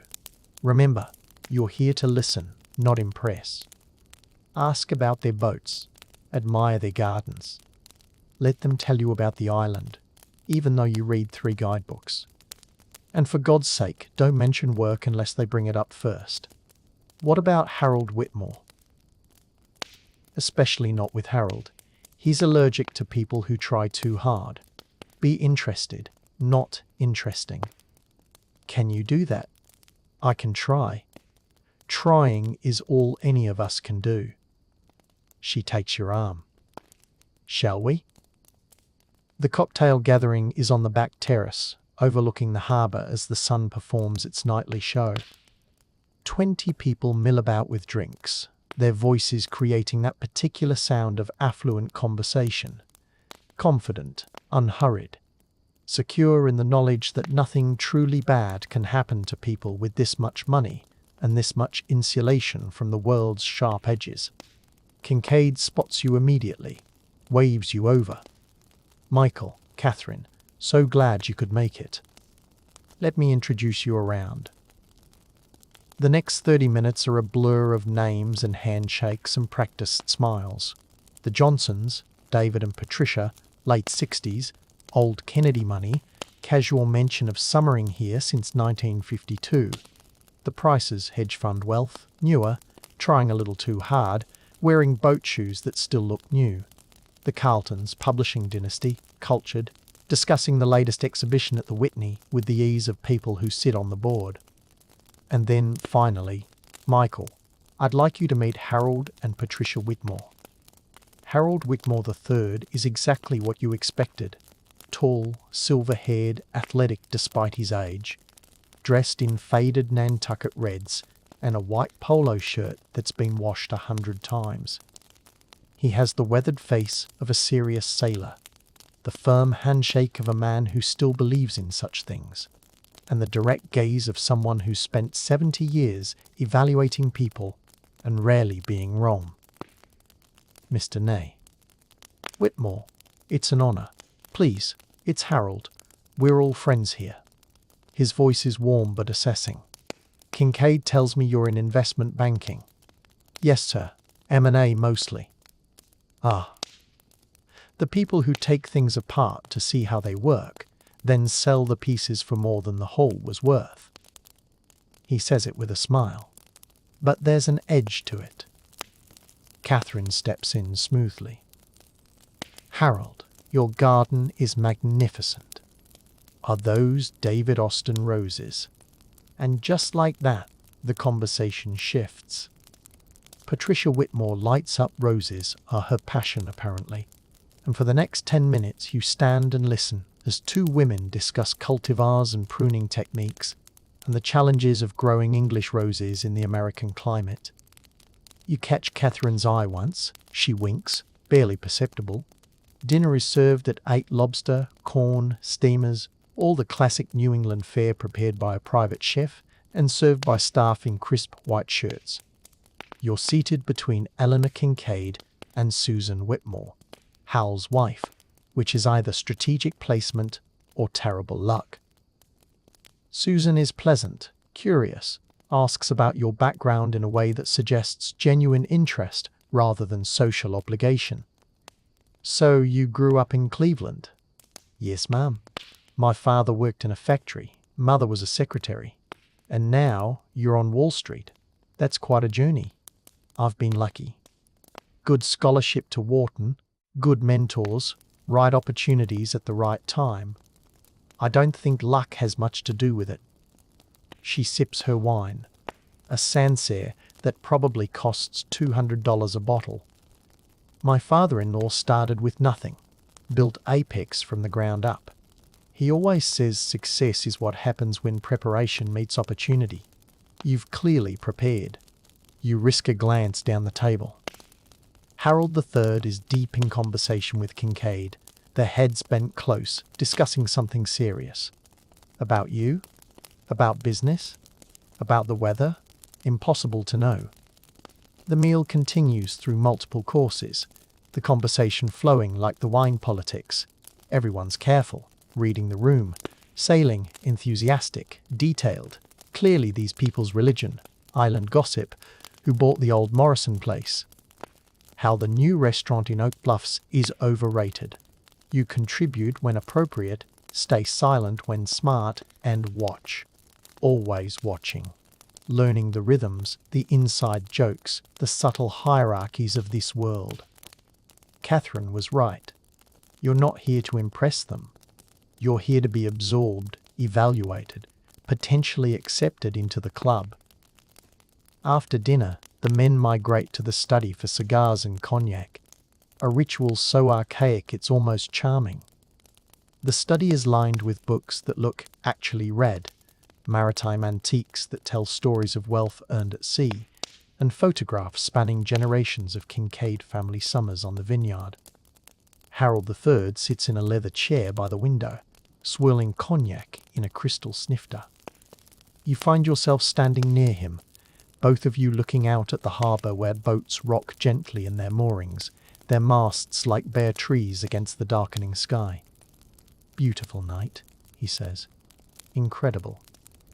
I can see why people keep coming back here. We'd been summering on this island for 40 years. My father brought us here when I was 30, thought it was important to establish traditions, roots somewhere outside the business world." He looks at you directly. "You're working on something with Kincaid. The apex deal." Your heart rate spikes, but you keep your voice level. "We've had preliminary conversations. Nothing formal yet. Nothing formal." He chuckles. "That's diplomatic. Kincaid tells me you're one of the smartest young men on the street. Hungry, ambitious, willing to work harder than anyone else in the room." "I do my best, sir." "I'm sure you do." He pauses, seems to be deciding something. "Can I give you some advice, Michael? Man to man, off the record?" "Of course. Be careful that your hunger doesn't consume you. I've seen it happen. Young men so focused on the next deal, the next dollar, the next victory that they wake up at 60 and realize they've built an empire but lost everything that matters. Family, health, the ability to enjoy a beautiful night without calculating its value. You stand there, the cognac warm in your hand, and feel something shift in your chest. This man, this target, this means to an end, this person you're supposed to be manipulating, is offering you genuine wisdom, kindness even, concern for your well-being from someone who has no reason to care. I appreciate that, sir. My father, he had a heart attack this week. I was with him yesterday." Harold's expression changes, surprise, then sympathy. "I'm sorry to hear that. Is he?" "Surgery today. Good prognosis. But it made me think about exactly what you're describing. What matters, what doesn't. Then you're ahead of where I was at your age." He raises his glass slightly. "To fathers, and to knowing what's worth fighting for." You clink glasses, drink, and in that moment you make a decision. Not the calculated decision of a banker, but something more instinctive, more honest. "Harold, can I be frank with you about something?" "Please." "I'm also working on the integrated systems deal, the potential acquisition. And I found out yesterday that you're on their board." His eyes sharpen. "I see. I debated whether to mention it this weekend. Part of me thought I should stay social, avoid the conflict, pretend I don't know. But that felt dishonest. And you deserve better than that." He studies you for a long moment. "You're right. I am on the Integrated Systems Board. I've been on it for 15 years. And yes, I know about the hostile bid being assembled. The CEO called me yesterday in a panic. I wouldn't characterize it as hostile." He raises a hand. "Let's not play semantics games. You're trying to acquire a company that doesn't want to be acquired. That's the definition of hostile. But hostile doesn't mean wrong." You wait. Let him continue. "I've watched integrated systems decline for years. The management team is competent, but not exceptional. The board is too deferential to the CEO. The company has good assets that are being poorly utilized. Everything you're thinking is probably true. But here's what you need to understand." He leans forward, and you see the intelligence in his eyes, the decades of experience making decisions that affected thousands of lives. "If you want my support for this deal, you need to convince me it's good for more than just your bank account.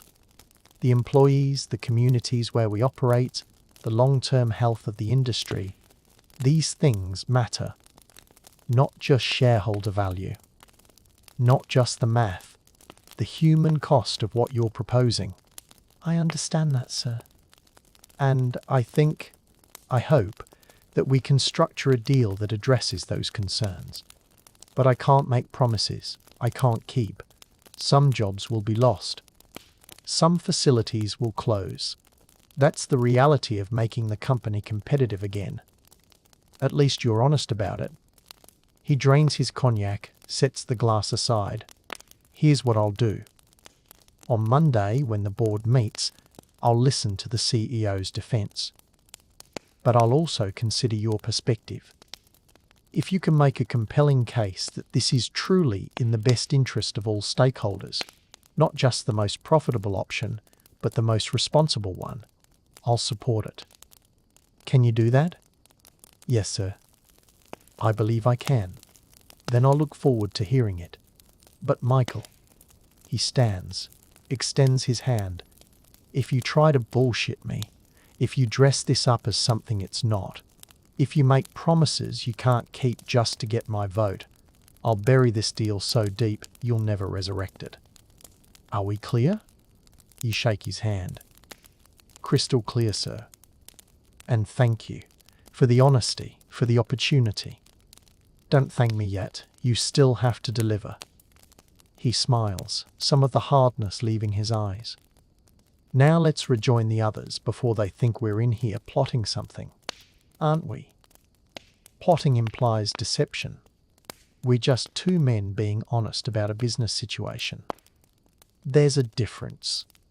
You follow him back to the terrace, where Catherine is charming Patricia Whitmore with stories about her art history thesis on the Hudson River School painters. She catches your eye, reads something in your expression, raises an eyebrow slightly. You give her a small nod. The rest of the evening passes in pleasant conversation. Sailing stories, island history, the comfortable rhythms of people who've known each other for decades and are kind enough to include the newcomers. You barely participate, your mind already racing ahead to Monday, to the board meeting, to the presentation you'll need to prepare. At midnight, guests begin to despair. The Whitmores are among the first to leave, and Harold shakes your hand one more time. Tomorrow, we're sailing in the morning. 8 a.m. departure from Edgartown Yacht Club. Bring Catherine if she'd like to join. Fair warning, it's serious sailing, not a pleasure cruise. We'll be there. They leave, and slowly the house empties until it's just you and Catherine standing on the terrace, looking out at the harbour where moonlight makes silver paths on the dark water. Well, she asks, how did it go? I told him the truth. About integrated systems, about the conflict, all of it. And now I have to deliver. Monday morning. The biggest presentation of my life. And it has to be perfect. She takes your hand. It will be. You're good at this. Maybe too good. What does that mean? It means I watched you tonight. Watched you navigate that room, charm those people, say exactly the right thing at exactly the right moment. And I found myself wondering, is any of it real? Or is it all just performance? You turn to face her. Does it matter? It matters to me. Because I like you, Michael. The real you. But I'm not sure you even know who that is anymore. You want to argue, to defend yourself, to explain that everything you do has a purpose, that every performance serves a larger goal. But standing here in the moonlight with this woman who sees through you better than anyone, you realize you don't have an answer. I'm trying to figure it out, you say finally. Who I am, what I want, what's worth sacrificing for.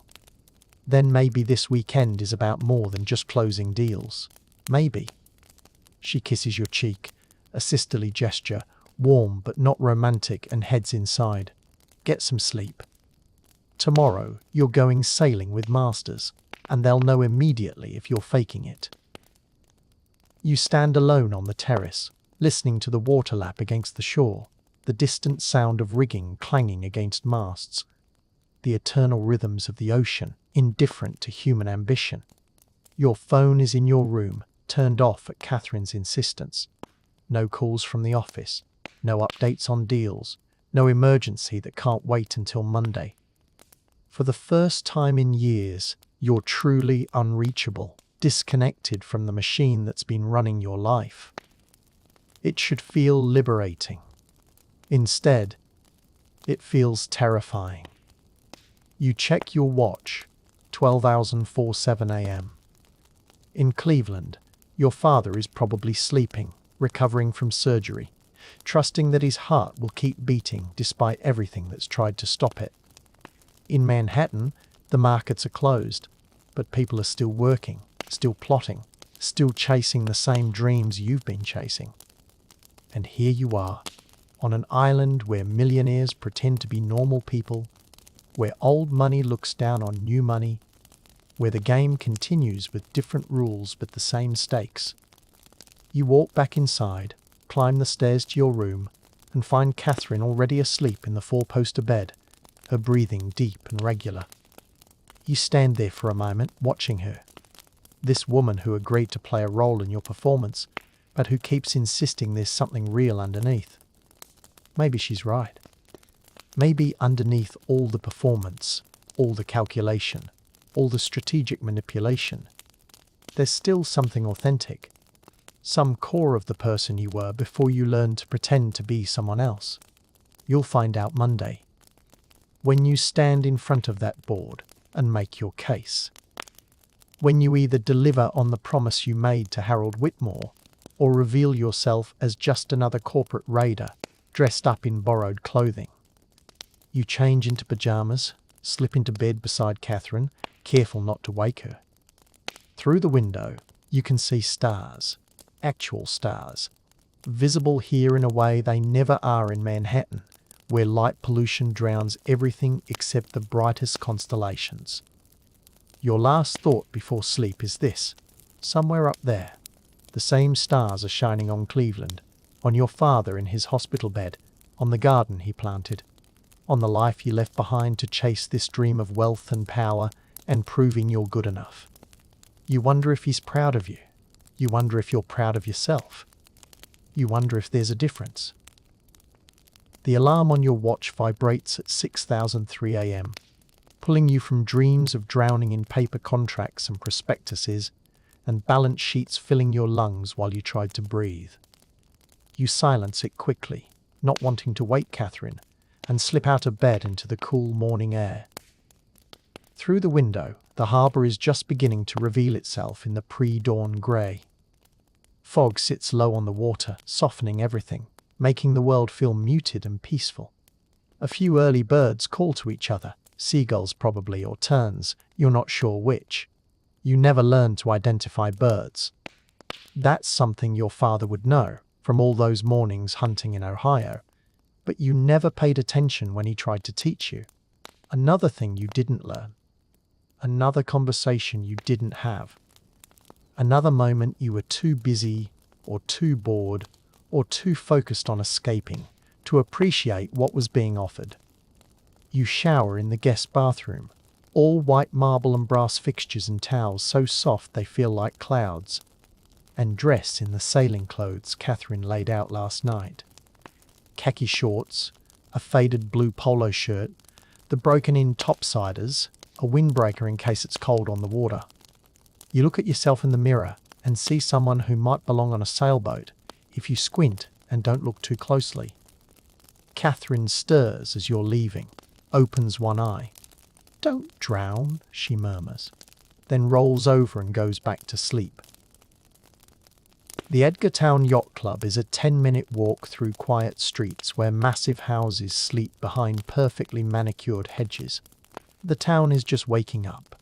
A bakery with its lights on, a coffee shop preparing for the day, a newspaper delivery truck making its rounds. Normal people doing normal work while millionaires sleep in their summer palaces. You wonder what it would be like to be one of those normal people. To wake up at the same time every day, do the same job, go home to the same family, sleep without dreams of deals collapsing or fortunes evaporating. Would it be boring? Peaceful? Both. The yacht club sits right on the harbour, all white clapboard and nautical flags, and an old money elegance that suggests this building has been here forever and will remain long after you're gone. Harold Whitmore's boat, a 42-foot sloop named Persistence, is already being prepared by a young man in faded deck shoes and sun-bleached hair. Probably a college kid, sailing for the summer, living the kind of life where physical work is a choice rather than a necessity. "You're early," Harold says, appearing from below deck with a cup of coffee steaming in his hand. "I like that." Most people show up exactly on time, thinking that makes them punctual. But punctual means being ready to work when the appointed hour arrives, not just arriving. My father taught me that. He worked in a factory. If you weren't on the line when your shift started, the whole production slowed down. Your father sounds like a wise man. Harold hands you a life jacket. "How's he doing? The surgery?" "I called the hospital last night. Surgery went well." "He's stable, recovering. They're optimistic." "That's good. That's very good." He adjusts some lines with practice deficiency. "Family is everything, Michael. Remember that. Whatever success you achieve in business, it's meaningless if you lose the people who actually matter." You want to tell him that you know, that you understand, that you're trying to balance everything. But before you can respond, the others arrive. Hal Whitmore, looking more awake than anyone should at 7:45 a.m., and Kincaid's son, Robert Jr., who apparently lives on the island year-round and sails competitively. "All right," Harold says, "all business now. We're sailing to Gay Head and back, about 4 hours if the wind cooperates. Michael, you'll be on the jib. Robert will show you what to do. Everyone else knows their positions. Let's have a good sail." The next 4 hours are unlike anything you've experienced in your carefully controlled, air-conditioned, technology-mediated life. Out here on the water, nothing is controlled. The wind does what it wants. The waves arrive in their own rhythm. The boat heels over at angles that seem impossible, and you're expected to scramble across the deck, pulling ropes lines, they call them, never ropes, with hands that quickly develop blisters. It's terrifying and exhilarating and completely absorbing. There's no room for thinking about deals or presentations or the weight of decisions waiting back in Manhattan. There's only the wind and the water, and Harold's calm voice calling out commands, and your own body trying to respond fast enough to keep the boat moving efficiently. Prepare to tack. You scramble to release the jib line, wait for the boom to swing across, ducking so it doesn't take your head off. Then pull in the opposite line, grinding the winch as hard as you can while the sail fills and the boat accelerates again. "Good," Robert Jr. calls out. "You're getting it, and you are getting it." Slowly, painfully, with many mistakes, but you're learning the rhythm, the dance between wind and sail and human effort. It's honest work in a way that nothing you do in Manhattan is honest, physical, immediate, with consequences that arrive instantly if you screw up. Harold is smiling. You can see it from where you're positioned, the way he stands at the helm with one hand on the wheel, completely in his element, doing something he loves for no reason except the pure joy of it. This is what wealth should buy, you realize. Not just things, but time. Freedom. The ability to spend a Friday morning sailing instead of sitting in meetings, chasing money you don't actually need. At Gay Head, the dramatic clay cliffs at the western end of the island, Harold brings the boat about, and you all take a break. Someone produces sandwiches and cold beer from a cooler. You sit on the deck, drinking beer at 11:00 a.m., watching the cliffs change colour in the shifting light, and feel something inside you relax that's been tense for years. "So, Michael," Hal says, peeling an orange with fingers that know how to work, "what made you want to get into investment banking?" It's a simple question, but you realise nobody's asked you that in years. People ask about deals, about the market, about specific transactions. But the why? That's not something bankers discuss. Honestly, I wanted to prove I could do it. That a kid from Cleveland with no connections and no money could make it on Wall Street if he was smart enough and worked hard enough. And have you? Proved it. You think about that. I've made money. I've closed deals. I've earned respect from people like your father and Kincaid. But proved it? I don't know. Sometimes I think the finish line keeps moving. There's always another deal, another dollar, another level to reach. Harold has been listening quietly. Now he speaks. That's because you're chasing the wrong thing. You can't prove your worth through external validation. It has to come from inside, knowing that you're living according to your values, that you're building something meaningful, that you'd be proud of yourself even if nobody else knew what you'd accomplished. That's easy to say when you've already made it. Is it? He looks at you with those sharp eyes. I've made plenty of money, Michael, more than I'll ever spend. But the moments I'm most proud of, they're not closing deals or growing the business. They're teaching my son to sail, planting a garden with my wife, serving on boards where I could actually help people instead of just extract value. The phrase hangs in the air, extract value.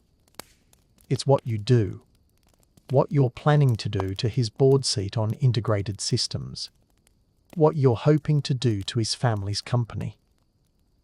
Harold, you say, deciding in that moment to be completely honest, I need to tell you something about Apex. The boat rocks gently.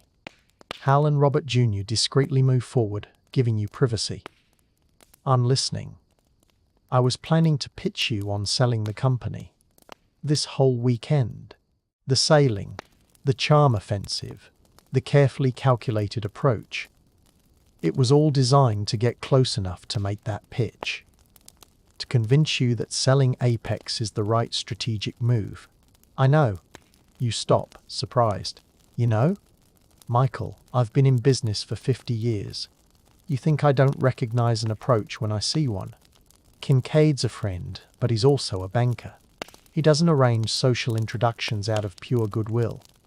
And you're smart, ambitious, hungry, exactly the kind of young man who would see my company as an opportunity. Then why did you invite me sailing? Because I wanted to know what kind of man you are. Whether you're just another corporate raider who sees the world as things to be acquired and sold, or whether there's something more to you.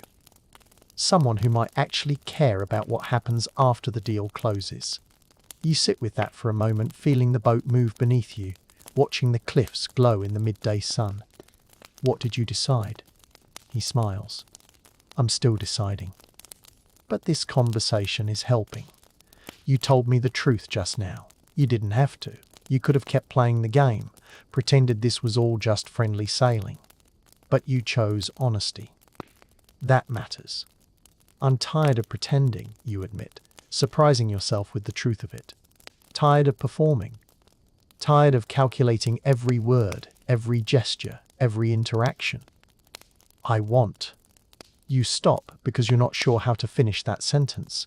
You want it to mean something, Harold says quietly. Whatever you're building, whatever you're achieving, you want it to matter. Not just financially, but really matter. To make a difference. To be proud of. Yes. The word comes out like a confession.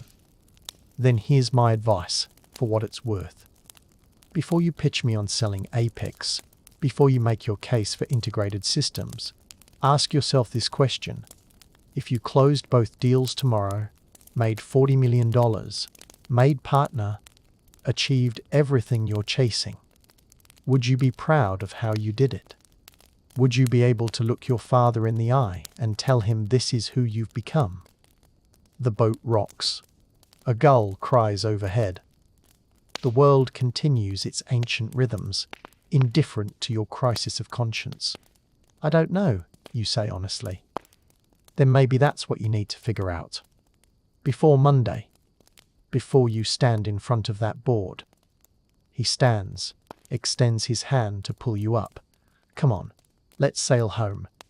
And Michael, whatever you decide about these deals, make sure it's a decision you can live with. Because you're the one who has to live with it, not me, not your partners, you. The sail back to Edgartown is quieter, more contemplative.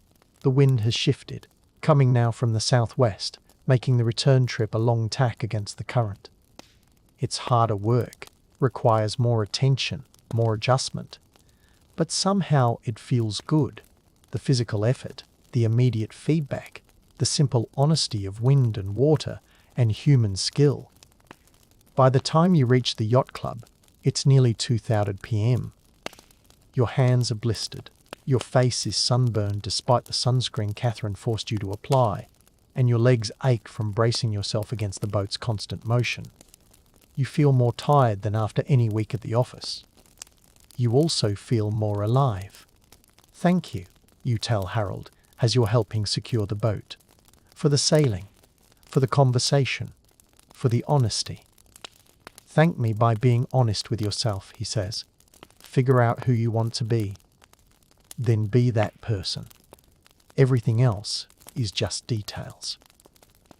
You walk back to Kincaid's house through streets now busy with weekend tourists, families with ice cream, couples holding hands, people on vacation from their normal lives. Catherine is on the terrace with Patricia Whitmore and Eleanor Kincaid, drinking iced tea and discussing something that makes them all laugh.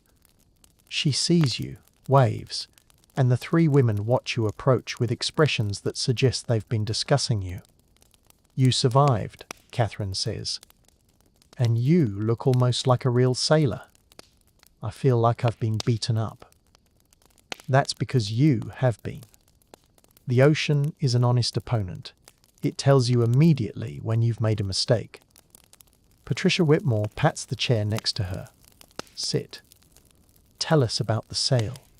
You spend the next hour in their company, listening more than talking, learning about these women who've built lives around their husbands' ambitions, but who clearly have their own power, their own intelligence, their own carefully maintained networks of influence. Patricia, you learn, sits on the board of the Museum of Fine Arts and has been instrumental in acquiring several major collections. Eleanor runs a foundation that funds education programs for underprivileged children. Catherine's mother, who apparently knows both of them, pioneered a method of art conservation now used in museums worldwide. These aren't just decorative wives. They're intelligent, accomplished women who've chosen to exercise their power through social channels rather than corporate ones. It's a different kind of influence, but influence nonetheless. As the afternoon wears toward evening, guests begin arriving for the clam bake, the social event that's been the ostensible purpose of all this. A massive fire pit has been dug on the beach, filled with rocks and seaweed and lobsters and clams and corn and potatoes, all steaming together in a primitive feast that probably costs more per person than most families spend on groceries in a month. You stand on the beach as the sun sets, drinking cold beer, watching the fire glow against the darkening sky, and feel yourself suspended between two worlds. Behind you, up the beach, the millionaires gather their laughter carrying on the wind, their casual discussions of second homes and charitable foundations and investment strategies. In front of you, the ocean stretches dark and infinite, indifferent to human ambition. Harold appears beside you, holding his own beer, watching the same sunset. Beautiful, isn't it? Incredible. This is my favorite time of day. When the performance ends and people become real again. When the light goes soft and everyone's defenses come down a little. You stand in comfortable silence for a moment. I've been thinking about what you said, you tell him. About being proud of who I'm becoming.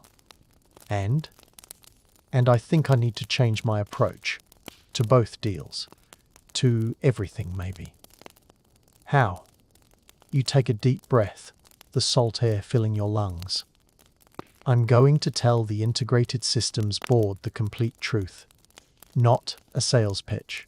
Not manipulation. Just the facts. What the company is worth. What it could become. What the process would cost in human terms. And then let them decide. That's risky. Truth doesn't always win. Maybe not. But at least I'll be able to live with the outcome. And as for Apex, you turn to face him directly. I'm not going to pitch you on selling. Your company, your decision. If you ever want to explore options, I'll be honest about what I see. But I'm not going to manipulate you into something you don't want to do. Harold studies your face in the fading light. You know this could cost you millions of dollars. Both deals could fall apart if you take this approach. I know. And you're okay with that? You think about your father in his hospital bed, your mother holding his hand, the garden in Cleveland, the photographs of who you used to be before you learned to perform. I'm more okay with that than with becoming someone I don't recognize. Harold smiles. Genuinely smiles. The first real one you've seen from him. Then maybe you will make it after all, not just in business, but as a human being. That's harder. More important. He clinks his beer bottle against yours, and you both drink as the sun finally slips below the horizon, painting the sky in shades of orange and purple and gold. The clam bake is everything you expected. Excessive, delicious, a perfect blend of rustic simplicity and carefully orchestrated elegance. You eat lobster with your hands, corn dripping with butter, steamers dipped in broth, and drink beer after beer while conversations flow around you. At some point, Catherine appears at your elbow. You look different, she observes. Different how? Relaxed. Like you're actually here instead of calculating 3 moves ahead. Maybe I'm just drunk. Maybe, but I don't think so. She loops her arm through yours. Whatever happened on that boat today, it was good for you. Harold and I talked about what matters, what doesn't, and what did you decide? That I'd rather fail honestly than succeed as someone I don't like. She kisses your cheek warmer this time, more than sisterly. There you are, the real Michael. I knew he was in there somewhere. The party continues past midnight. A bonfire on the beach, someone with a guitar, people singing old sailing songs with varying degrees of accuracy. You sit in the sand with Catherine, watching the flames, feeling the exhaustion of the day settle into your bones. I need to make calls tomorrow, you tell her. Restructure both approaches. Rewrite the integrated systems presentation. Probably torpedo my career in the process. Probably, she agrees. But at least you'll be able to sleep at night.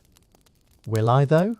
When I'm broke and nobody wants to hire me because I chose principles over profit. You won't be broke. You're too smart for that. You'll find another way. A better way. One that doesn't require you to sacrifice who you are. You lean against her, and she wraps her arm around you. And you sit like that for a long time. 2 people on a beach, watching a fire burn down, while above you stars wheel through their ancient patterns, indifferent and eternal. Eventually the party ends. People drift back to the house, to their rooms, to sleep. You and Catherine walk slowly up the beach, your shoes in your hands, sand cold between your toes. Thank you, you tell her, for this weekend, for seeing me, the real me. Thank you for letting me, for being real, finally, for choosing to be human. In your room, you both collapse into bed, exhausted beyond words. Catherine falls asleep almost immediately, her breathing deep and regular. But you lie awake for a while longer, watching shadows move across the ceiling, thinking about Monday. You'll stand in front of that board. You'll tell them the truth. All of it, uncomfortable and complicated and uncertain. You might lose the deal. You might lose your job. You might lose everything you've spent 8 years building. but you'll be able to look your father in the eye. You'll be able to see yourself in the mirror without flinching. You'll be able to sleep without dreams of drowning. That has to count for something. Your phone sits on the nightstand, still turned off. No messages from the office. No emergencies that can't wait. The deals will be there Monday. The markets will open. The machine will continue turning. But for now, for tonight, you're just a man in a bed, on an island, listening to the ocean breathe and the wind whisper through the trees. You're just Michael, not a banker, not a deal maker, not a master of the universe. Just a son, a friend, a person trying to figure out how to live with integrity in a world that rewards everything except integrity. You think about your father, probably sleeping now in his hospital bed, recovering from surgery that gave him a second chance at life. You think about the garden he planted, the roses blooming in Cleveland, the simple beauty of caring for something just because it's worth caring for. You think about Harold Whitmore, who has all the money in the world but finds his joy in sailing boats and teaching his values to the next generation. You think about Catherine, who saw through your performance to something real and insisted you be that person instead. You think about who you want to be when you're 70, when you're your father's age, when you're facing your own mortality and asking yourself if it all meant something, if you lived well, if you were proud of the person you became. The answer comes quietly, certainly, like a sailboat finding the right tack. You want to be someone who chose truth over profit, who valued people over deals, who remembered that success means nothing if you lose yourself achieving it. It won't be easy. Monday will be hard. The presentation will be risky. The consequences will be real. But for the first time in years, you feel certain about the path forward. Not because it's profitable, not because it's strategic, but because it's right. You close your eyes, and for the first time in weeks, sleep comes easily, peacefully, without dreams of drowning or papers filling your lungs or deals collapsing around you. You dream instead of sailing, of wind in the sails and water under the hull and the horizon stretching endlessly ahead. You dream of your father in his garden, showing you which roses need pruning, his hands strong and sure. You dream of standing before that board on Monday, speaking the truth, and whatever happens after that being something you can live with. The ocean whispers outside your window. The stars wheel overhead. The world continues its ancient dance. And you sleep, deeply and dreamlessly, while around you the future waits, uncertain, challenging, full of both risk and possibility. But that's tomorrow's problem. Tonight you rest. Tomorrow you choose who you'll become. Tonight, you're just a man, sleeping peacefully, on an island where the ocean meets the shore, where old money dreams of staying relevant, and where one ambitious banker discovered that the most important deal he'll ever close is the one he makes with himself. The first rays of dawn are still hours away. The markets won't open until Monday. Your father's heart beats steadily in Cleveland. The roses bloom, patient and beautiful, waiting for you to come home and see what love looks like when it's tended with care. And you sleep, finally, like a man who knows where he's going, even if he doesn't know exactly how he'll get there.